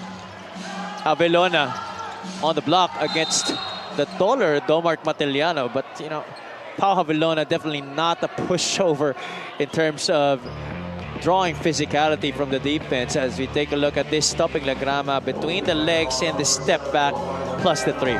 Between the legs and between the eyes, as we mentioned on DJ Mitchell, and Mitchell could do nothing but smile right after. But I like the play call on the other end by Coach Gabby. They've been a little bit predictable, especially when CBC was inside of going straight post. That time, they had a little action, back pick action on the left side, but was really looking for Pau Havilona on that matchup against a guy who just came in Matiliano, and Havilona was able to earn his way to the stripe. He makes the first one. 3 points in the game para kay Pau Havilona, 1 rebound and a couple of assists. 2 for 2 for the former NU Bulldog. Havilona will take a seat on the bench. He had 10 points in their last game against Caloocan. 16 for 20 is Manila in this game at the line. Where would they be without those free throws? And that's stemming from the last game as well against Caloocan, where they practically won that game on their free throw shooting, as Domart Matiliano fakes out the defense and gets the shot from the free throw line. And once again, he uses the shot fake to get himself wide open off that mini curl. Beautiful shot by the left-handed Matiliano. One of the leading scorers last year, playing for Muntinlupa, now accepting his role here with Quezon as a guy off the bench. Here he is ahead of the pack, and that's going to be the easiest basket of the night para kay Domart Matiliano. And I was surprised they went to that Umali Cannon matchup once again and didn't go back to Havilona, but Havilona is out of the playing court right now. Navarro takes another 3. That's long. Domart Matiliano ahead to Abundo. Abundo doesn't force it. Gozum, he can make that. It's a little bit too strong on that attempt. 49-45. Exactly a minute to go here in the third. Tempra seeking Jan Hamon for that handoff. A foul on the reach whistled against Domart Matiliano. And this is something that you don't want if you're the defense of Quezon. This fast break of the game is brought to you by New Star Max. Win to the max. Domart Matiliano, a quick basket on the other side after the steal. Chasing the shooters like Jan Hamon, kahit kapapasok lamang nito. All of us have seen too many games the last 4 seasons of Jan Hamon, of how capable he is of lighting it up in any quarter. And these free throws might help his confidence, at least for the next few seconds of this quarter and then a few minutes of the fourth. And in a hurry as well, Coach. Doesn't really need much time to warm up. That's exactly what I mean, yeah. Ito si Jan Hamon. Played for Makati last year. That's the first 2 points of the game para sa kanya. Former EAC General Lagrama putting the moves on Renzo Navarro. Lagrama failing to hit. Lander Cannon able to draw the foul against the Manila interior defense. Right. And the players signaling to Coach Gabby, the coaching staff, for a challenge. But that's really on Manila. Why? Because it was a dribble drive offense wherein the ball was not passed around. Si Lagrama lang ang humawak ng bola. It ended up as an ISO jumper, challenge jumper on Lagrama. And your job basically was just to block out the defender. There was no rotation on defense, which means every defender was with his man, no mismatch. You just had to block out itong si Cannon and prevent him from getting the offensive rebound, which they failed to do so. Cannon, a former Bacoor City striker, having his first tour of duty with the Quezon Huskers this year. Missing on the first free throw. Cannon so far scoreless in this game, but he does have 6 rebounds. That's his first point of this match.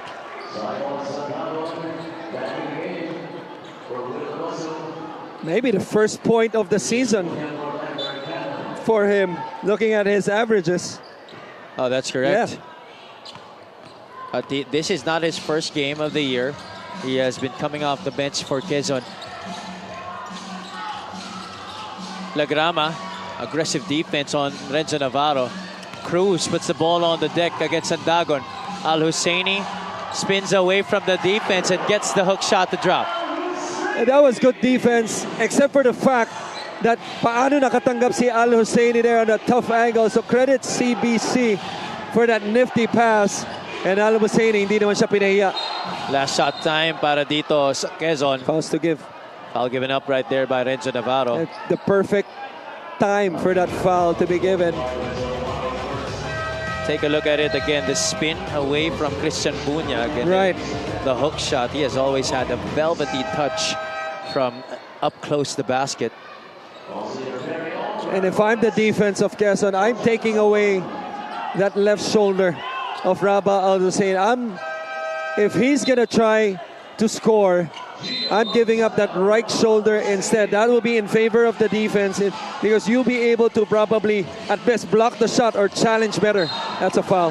That's a foul. Gio Gonzaga nakakapasok pa lamang. Right. For defensive purposes. He did actually make a good account of himself at the end of the second quarter earlier. With an offensive rebound and a stick back. But this time, medyo quits na. Coach Gabby Severino will be challenging this call. They feel like it was a clean challenge on that three-point shot. Which means we get to see the lighting Richard. Of course, Richard Tampos, our ever reliable venue announcer, at the forefront of that yellow light. Bakit kaya yellow yung napili natin? Kasi sa NBA, di ba? Siyempre, yan ang kulay natin eh. Talaga, yellow? Oo. UST eh. Ano ba talaga? Nasanay na kasi ako na associating you with UP. I really sometimes forget that you are from UST. Hindi ba pwedeng dalawa? Hindi pwede. There you see Coach Gabby Severino. Not a first-time head coach in this league. He did have a tour of duty with Nueva Ecija a few seasons back. The challenge made by Manila was unsuccessful. Manila's challenge Foul was on Gio unsuccessful, so it will be 3 free throws para kay Judel Fuentes. Take a look at it again. Here's Gonzaga. Watch him. And those legs right there on the landing spot of Judel Fuentes violating that cylinder.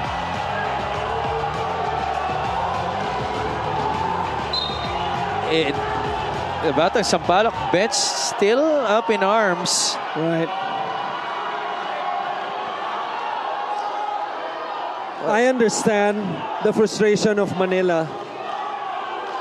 That's a tough one even from a replay because from a shooter standpoint, you could make a case that it's a natural motion, especially for a right-handed player. He's coming from the left side, momentum taking him to the right side. So sometimes it happens. But on the other hand, you could make a case that it probably could have been a kick by Judel Fuentes. Nonetheless, that's a tough call, even with the benefit of the replay, of the challenge too. I think our referees just had to go some direction, and this is what they went with. Fuentes making his first free throw. Very rare does a jump shooter, unless in a standstill position, yung nakaabang, very rare that they land on their 2 feet from the same spot, from the same exact spot where they took off. So what more if you're moving? So there's a lot of twisting involved, a little twist involved. Obviously, you don't land at the same spot from where you came from, especially from moving. So that's a tough call. Fuentes has not missed from the line this entire season. Mitchell to beat the buzzer. Short on that three-point shot. And that's going to be it for the first 3 quarters between Manila and Quezon. Pace slowly going down here in the third quarter. Both teams providing a lot of physicality dito sa ating third period. 54-49. Quezon up by 5. This end of third quarter score brought to you by GameX, the official online ending partner of the MPBL, the first and original online basketball ending sa Pinas.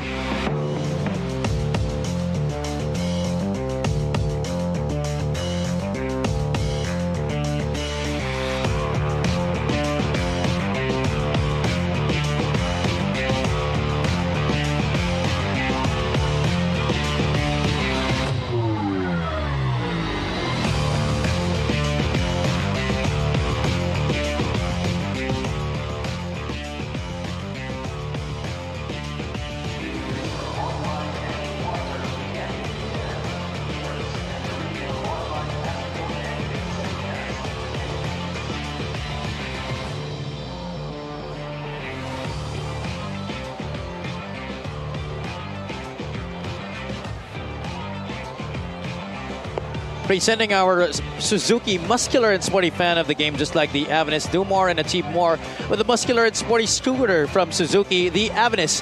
Oras na para magmotor. Back inside the San Andres Sports Complex here in Manila City, the home squad, the Manila Batang Sampaloc, currently down by 5 right now against the Quezon Huskers, who are looking to get their 3rd straight victory here at the start of the season, while itong Manila, they're looking to extend their winning run to 4 after losing their opening game to the Parañaque Patriots. Toping Lagrama has hit some big shots in this game coming off the bench. 8 points sa laro na to for the Quezon homegrown. Fourth quarter now underway. This is Javi Palanya alongside Coach Christian Luanzon and Miss Mika Abisamis. Successful stop for Manila to begin this quarter. Well, I tell you, as you look at the quarter scoring, Quezon winning the first one +5, then Manila down by 3 at the half. Quezon taking the third quarter. That's why we are where we are right now, with Quezon starting off the fourth one with a 5-point lead. But if I'm Manila, the shots they've given up, open shots they've given up, to me is a concern, because it's just a matter of time for a player like Lagrama, who we've seen more than enough that he's capable, of scoring quickly, 5, 7 straight points. And sometimes it can happen in crucial stretches of the game, short stretches of the game, that could define the outcome of the game. So Manila has to do a better job of covering and limiting those open shots. But as long as they keep knocking down those baskets and making those kinds of plays, they will definitely be in good position to win this game. Right. Renzo Navarro once again making that pass to Sean Umali. Sandagon, though, with a quick answer inside the paint. 11 points now in the game for the former FEU Tamarao. Yeah, to your point as well, Navarro is last time, his 9th of the evening. So he was 0 in that third quarter, as he had 8 assists already in the first half.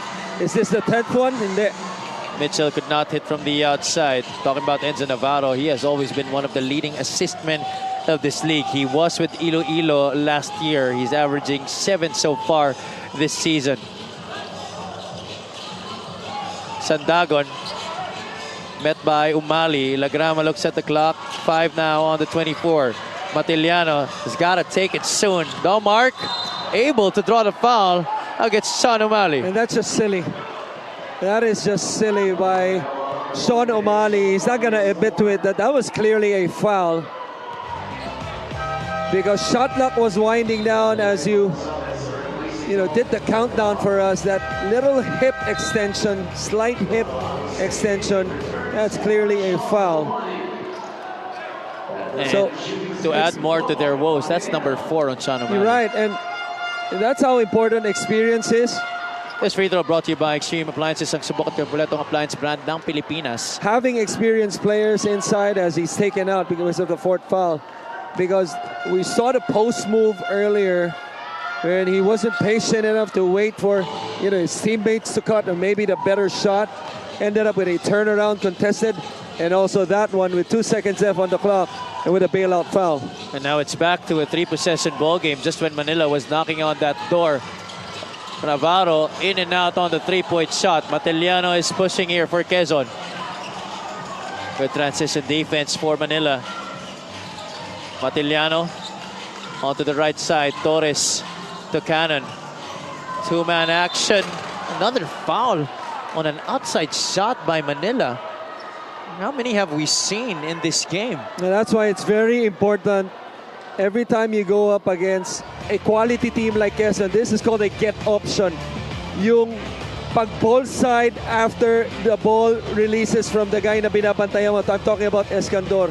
If he was on the ball side of Torres, it would have disallowed the handoff action, and probably Torres would not have received that and probably have went away and it would have ended up at a different action. But because hindi siya naka-ball side, nahuli siya sa depensa, ayun, to make it worse, foul pa. It's going to be 3 free throws. That's confirmed by our referees para dito kay Cyrus Torres. But Coach, I'd like to ask you also on that play. You mentioned that kung di siya naka-ball side. Jumping ball side, yeah. But sometimes there are coaches who actually tell them to na matuloy sila dun sa handoff. That's true. Unless it's a part of papasok na yun sa scheme. But a guy like Cyrus Torres, who they've been denying pretty much the whole night. You got a ball side or not, in that situation, to deny him, you got to go ball side. Good point made there by the ever so reliable Coach Christian Luanza. Thank you for enlightening me on that situation. Cyrus Torres, though, could not hit on that last free throw. 59-51 is the score. Cruz has been struggling to get points in this game. Still a miss on that attempt. Only 2 points sa laro na to para kay CBC. Yeah, I was about to say, the Quezon team, terrific scouting report on CBC. Oh, Sandagon was blocked by Cruz. Terrific block too by CBC. And this is a smart foul by Gonzalez. 5-on-4. Gives up the foul. Sandagon still on the floor after that block. He feels like he was hit hard on the head. It was a swipe block. From our angle, it looked clean, so we couldn't see much there. Now, they're taking a look at this, but kahit may makita sila rito, if they're looking at the block of CBC, yeah, what can you do about this? Wala ka na magagawa eh. Yeah, they couldn't call anything kasi natapos na eh. And there you go. It looks clean to me. I think this is the one they're reviewing. Yeah, if it should be a regular foul, or if it should be a foul on the ground or a shooting foul.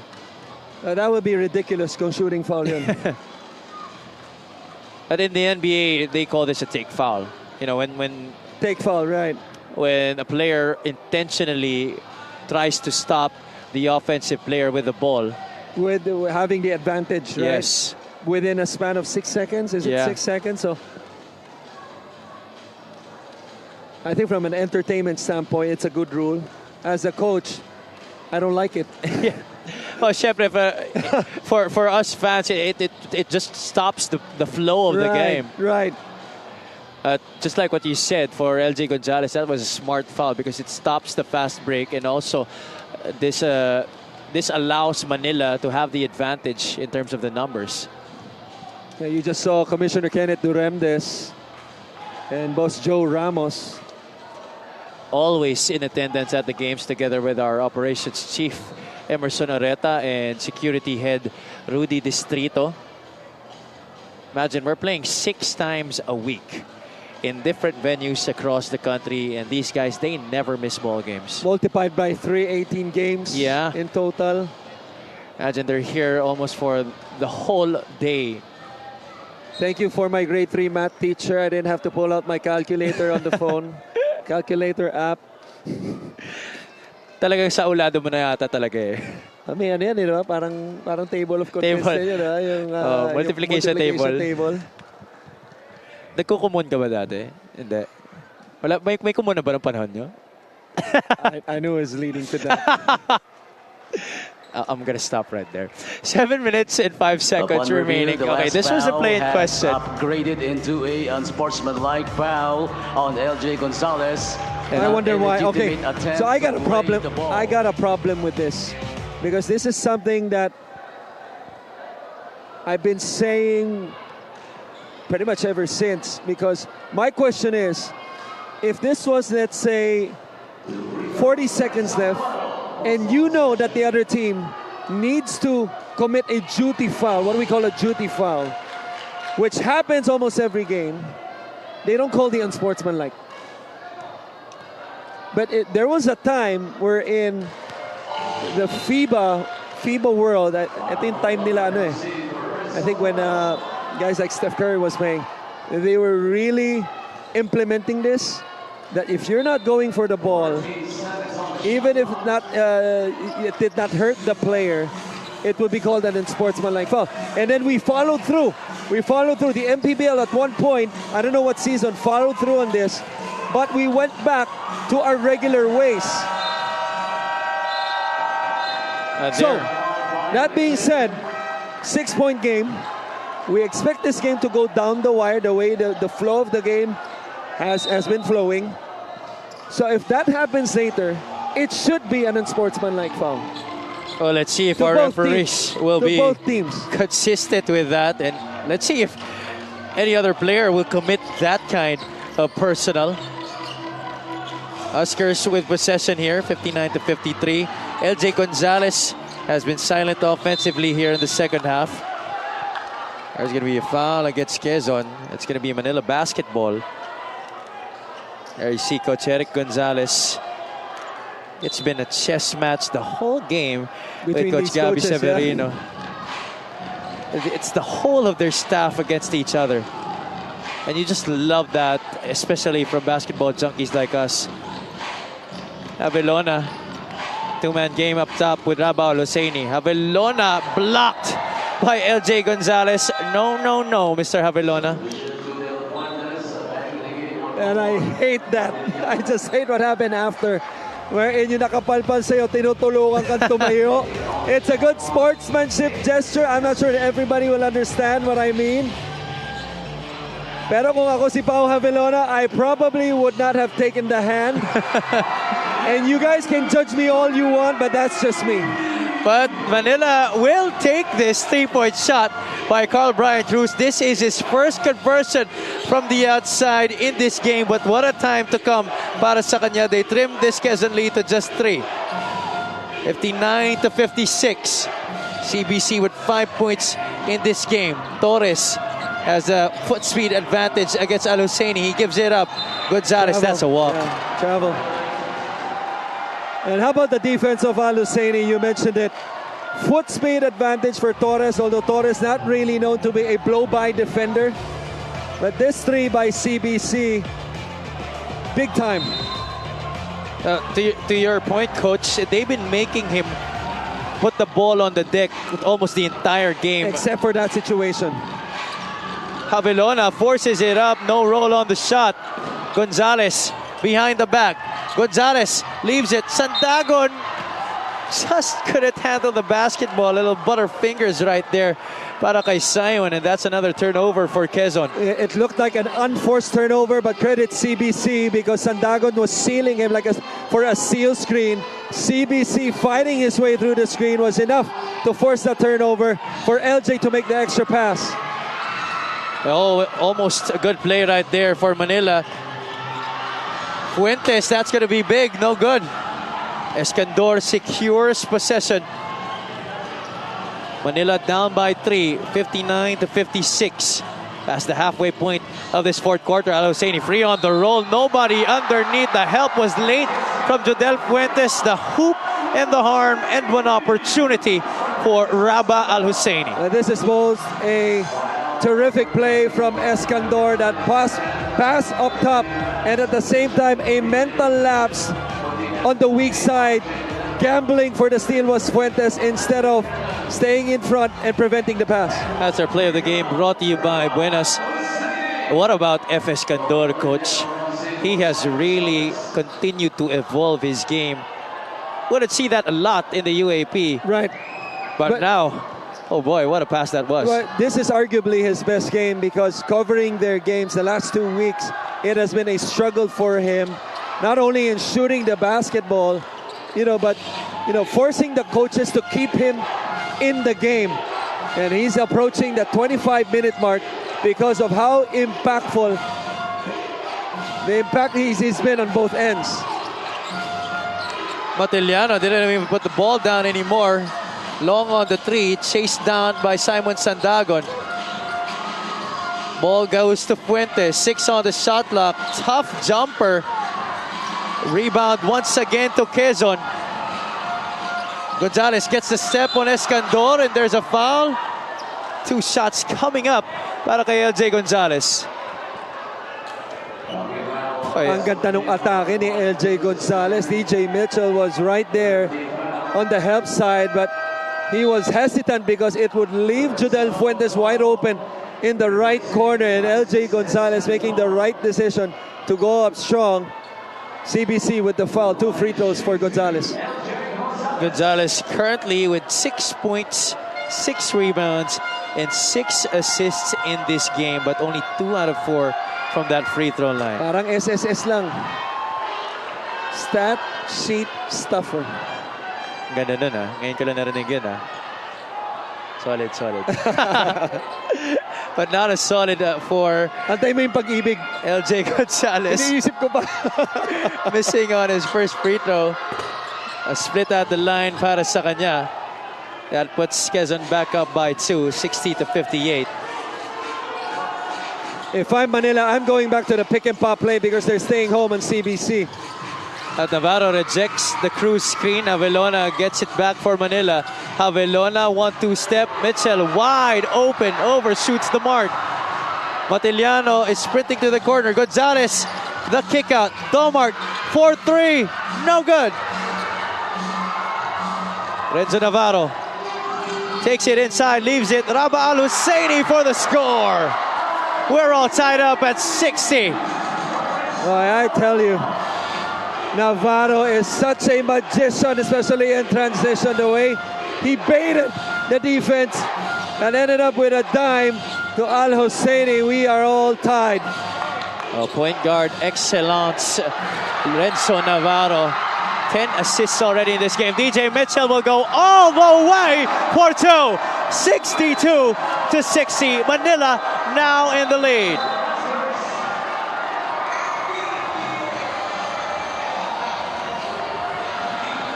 What a turn of events it has been for the Batang Sampaloc in the past few sequences. Check out this dime by Renzo Navarro, getting his 10th assist in this game to Raba Al-Husseini, and then playing both sides of the floor. DJ Mitchell, defense to offense, stretching and scoring. That puts Manila in the lead, 62-60.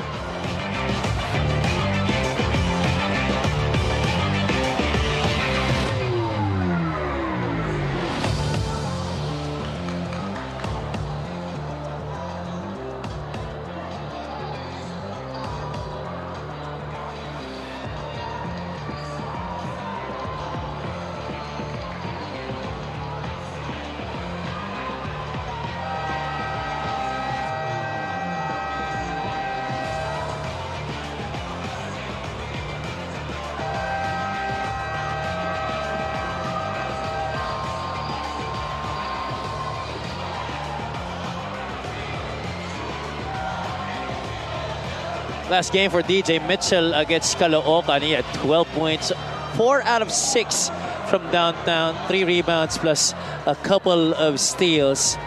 He was big in that game, helping Manila to that come-from-behind victory against the Caloocan Batang Kangkaloo.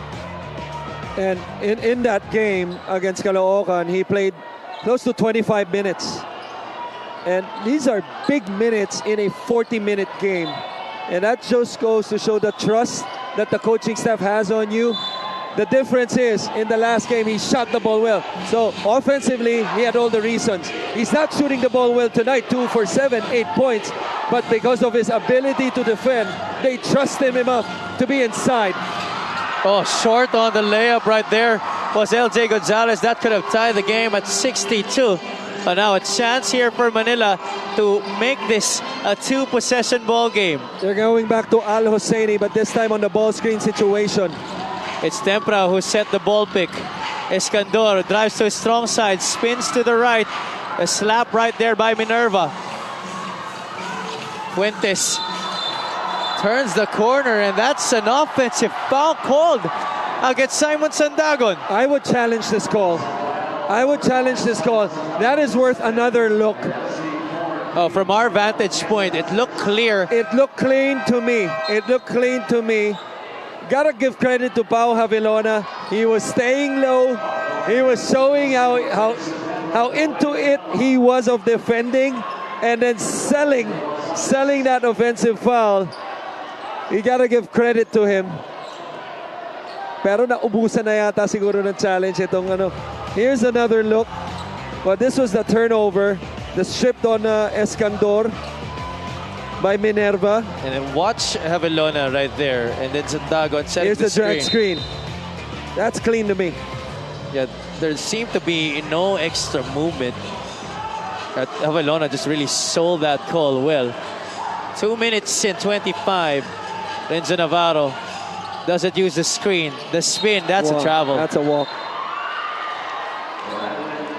Good defense by Toping Lagrama, forcing Navarro to lose his balance as he made that spin move. Or as he was about to attempt to make that spin move. Quezon at this point of the game gives a breather to their primary point guard in LJ Gonzalez. Lagrama nasa loob ngayon. It is crucial part of the game, obviously. Fuentes working against the defense of the EJ Mitchell. Fuentes falls down on the floor. No foul called. Manila basketball. Excellent two-man game defense by Manila. They covered the first action, which I believe was a Spain action. Judel Fuentes trying to give a back screen after the ball screen by a big. He pops out and gets another screen towards the other end. CBC right there. And he just chipped on his own. Turnover for Quezon. And we now enter the twilight zone. Our last 2 minutes brought to you by GameX, the official online ending partner of the MPBL, the first and original online basketball ending sa Pinas. Javelona leaves it for Al Hosseini, short on the hook shot. An opportunity once again arising here for Quezon. This is far from over, ladies and gentlemen. Hold on to your seats. Toping Lagrama wants a screen, gets it from RJ Minerva. Lagrama picks up the dribble. Sandagon, 6 on the shot clock. Simon outside to Torres. Torres, that's a lot of contact. A foul called, I believe, against Renzo Navarro. They're just unable to close out that defensive possession is Manila. It was really good all the way up to the last 20 seconds.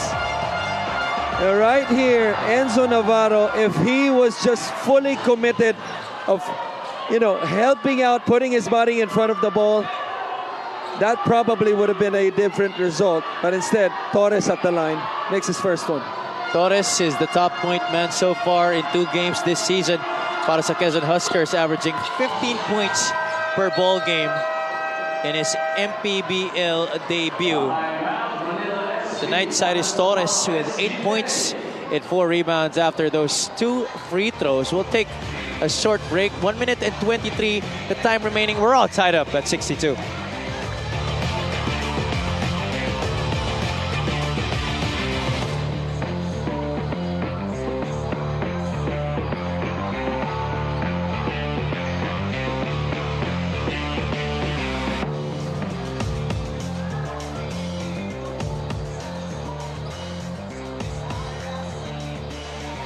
The MPBL leadership on your screens, led by our Commissioner, Captain Marbel Kenneth Doremdes, joined by Executive Officer Joe Ramos, our Legal Counsel, Attorney Glenn Gacal, Security Chief Rudy Distrito, as we take a look at the numbers of Cyrus Torres in that game against the Pangasinan Heatwaves. He had 16 points, 4 out of 10 from the field, 5 out of 6 from the free throw line, including 4 rebounds. Tonight may not be the same type of totals para sa kanya, but those 2 free throws were huge because he tied the game at 62 all with 1 minute and 23 seconds remaining in this game.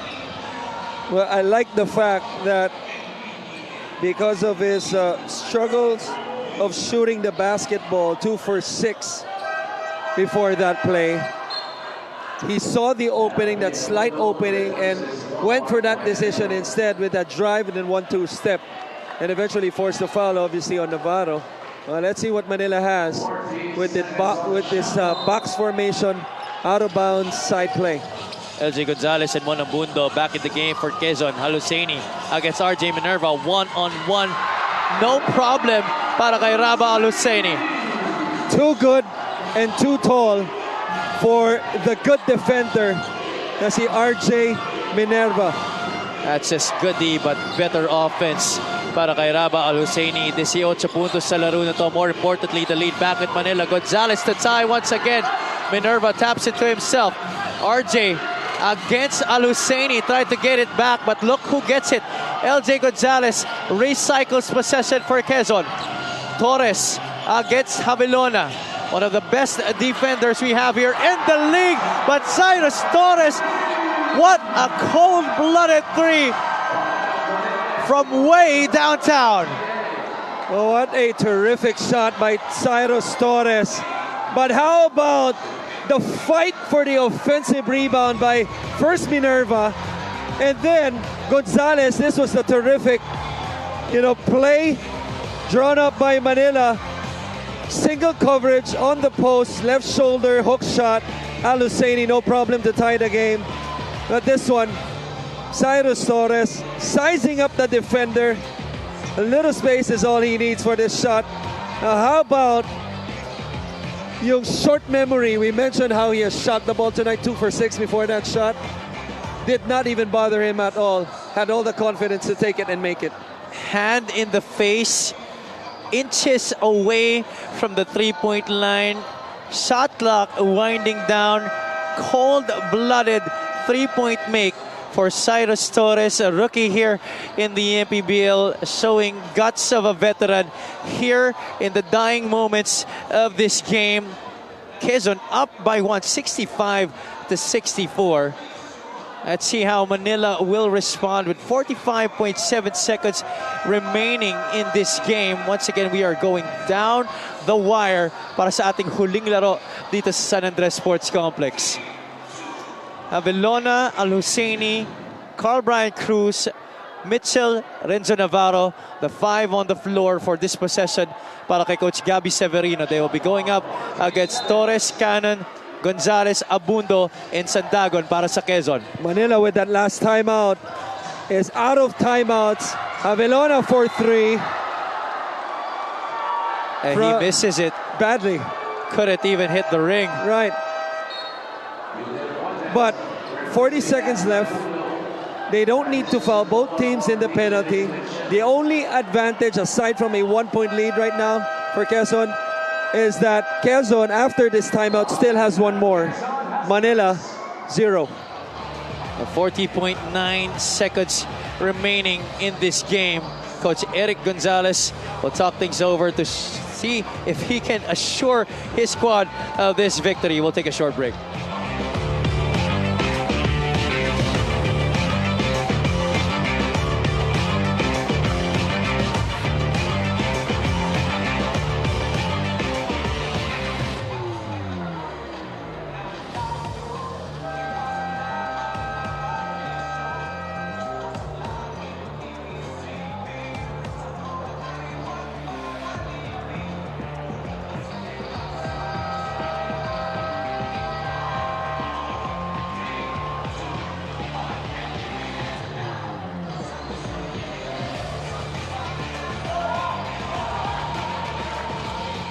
40.9 seconds remaining in this game. The Quezon Huskers up by just a solitary point, 65-64. Manila out of timeouts. Quezon just called their second to the last ceasefire. Coach Eric Gonzalez will elect to inbound from the backcourt to use the full 24 seconds of the shot clock. Backcourt pressure applied here by Manila as expected. Cruz almost gets the steal. Can Manila complete it? Sandagon recovers it for Quezon. 30 seconds remaining. 10 on the shot clock. Gonzalez with the rock against Francis Escandor. Gonzalez gets the step. Fuentes, this could be big. That is the dagger.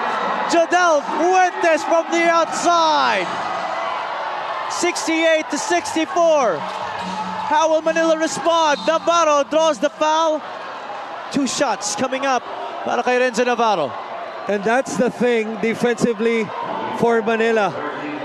Because if they stayed home to the shooters, they probably only would have given up a 2. But because everybody collapsed on the drive, it opened up that window on the left side on a struggling Jodel Fuentes before that shot, struggling after the first quarter because he's been relatively quiet. Remember those quick threes he had in the first half and then struggled of even taking attempts. Well, what a huge shot that was, as big as probably as the shot by Cyrus Torres prior. 68-65, Renzo Navarro splitting his charities at the line. Coach Eric Gonzalez will take another timeout here with 12.6 seconds remaining. He doesn't want to take any chances here. We'll stay on the air.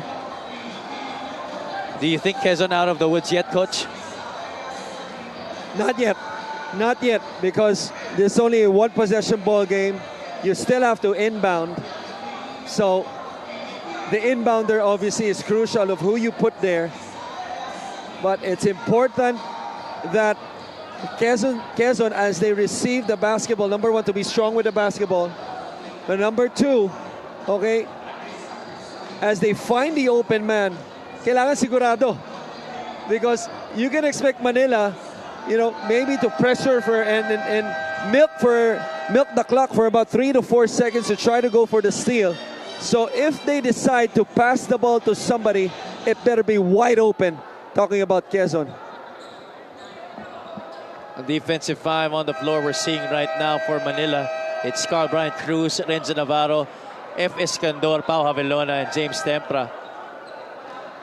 How will Quezon run things here offensively with 12.6 seconds to go? Remember, both of these teams looking to extend their winning runs. Now, this is an interesting decision by Coach Eric, opting to go full court instead of half court. I say that because obviously yung tiwala niya, nandiyan yung 2 guard niya, no? Lagrama, Gonzalez, and even Abundo, 3 guard nasa loob, 4. Sama pa si Fuentes, 5 niya ngayon. Yung sentro niya, kumbaga, si Torres. Virtually actually 5 guards on the floor. If it ends up as a turnover, the risk of turning the ball over at the side of Manila, they will be able to go for a shot right away. Lagrama gets it across to Fuentes. There's a foul by Escandor. Boy, So, what about the quick pressure release right there? Right. And these are things na iniensayo, na nakahanda na, bubunutin mo na lang, no, sa notes mo, or something that you do practice often, that the players know them already. And that's the game right there by Jodel Fuentes. 5 out of 5 from the stripe tonight is a former San Juan Knight, former Mythical 5 selection here in the MPBL. 16 points in this game, make that 17 right now. Pushes the lead back up to 5, 70-65 with 7.2 seconds remaining. Both teams with no more timeouts. Navarro will dribble the length of the floor, gives it up. Javelona missed what could have been the game-tying shot earlier, and that's gonna be it. 0.2 seconds on the clock. Quezon wins their third straight game to begin their season, while Manila drops to their second loss of the year. So what a hard-fought battle for both teams. Talk about earning your bread. Quezon and Manila, both teams came prepared for this game. It went down to the last two plays, basically the last two shots. That gutsy shot, obviously by Torres, by Fuentes. But those shots, especially by Fuentes, the second one, was created out of execution. Pero yung best player natin, pipiliin na natin yung nagpalamang, yung nagpapanalo. Etong si Cyrus Torres. Cyrus Torres, look at that shot over the defense of Pau Javelona. We were mentioning how he's been struggling shooting the basketball in this game, but had no qualms about going for that shot to give them the lead and eventually the victory here tonight. So much great performances, but we had to give it to Cyrus Torres. 70-65 our final score, brought to you by GameX, the official online ending partner of the MPBL, the first and original online basketball ending sa Pinas. Our best player of the game, Cyrus Torres, is at courtside with Ms. Mika Bisamis. I am with the buenas player of this game na si Cyrus Torres. Cyrus, binigyan kayo ng Manila ng magandang laban. No? Tinry nyo i-contain si CBC buong game pero napakadami pa rin talagang gumawa sa kanila. Yun nga, siguro nag-stick lang kami sa game plan ng mga coaches. Tsaka more kami talaga nag-focus talaga kami sa defense. Kasi knowing naman na yung mga teammate namin sobrang lalim ng bench namin. Kaya kahit sino naman sa amin ready to contribute. Cyrus, habulan yung buong game pero yung 3-pointer mo nung 45 seconds nung fourth quarter was actually everything. Doon nagsimula yung spark. Anong iniisip mo ng mga panahong yun? Siguro yung confidence ng binibigay ng mga coaches, teammates ko, lalo na pag lumalabas kami. Kahit mga simpleng bagay lang na yun na nakakapagbuo ng confidence sa akin yun. Okay, meron ka ba mga gustong batiin at pasalamatan? Binabati ko yung family ko na nandyan, si mama ko, papa ko, and yung girlfriend ko, si Trishan Dabon, and yung family niya, Dabon, yung papa ko na nasa Pampanga, yung mga barkada ko, De La Paz Brothers, sila Ivan, sila Miel, sila Emboy, yun lang. And yung happy birthday kay Dian Kapunan, Eric. Ay, Dana Kapunan. Alright, our buenas player of this game is Cyrus Torres. Balik sa inyo. Happy, Coach Chris. Maraming salamat, Mika. Congratulations once again to Quezon for winning their third victory of the season. Our games tomorrow happening at the Olivares College Gym in Parañaque at 4 o'clock. It's going to be the Bulacan Cuyas going up against the Bataan Risers at 6. It's going to be a battle between Sarangani and San Juan. And in our main event, the Parañaque Patriots will be defending home court against the Valenzuela Classic at 8 o'clock p.m. Maraming salamat sa ating mga kaliga na dumalo sa ating coverage here at the San Andres Sports Complex. To everybody who watched on MPTV Channel 98, on Signal Satellite Channel 53, on the Pilipinas Live app, as well as on Facebook and YouTube. Maraming salamat muli for my partner, Coach Christian Luwanzon, for our courtside reporter, Ms. Mika Abisamis, our executive producer, Russell Torres, Director Freddy Picardal, and all the hardworking men and women of our production crew. This has been Javi Bolaño saying good night from Manila City. Ito po ang Maharlika Pilipinas Basketball League, ang liga ng bawat Pilipino.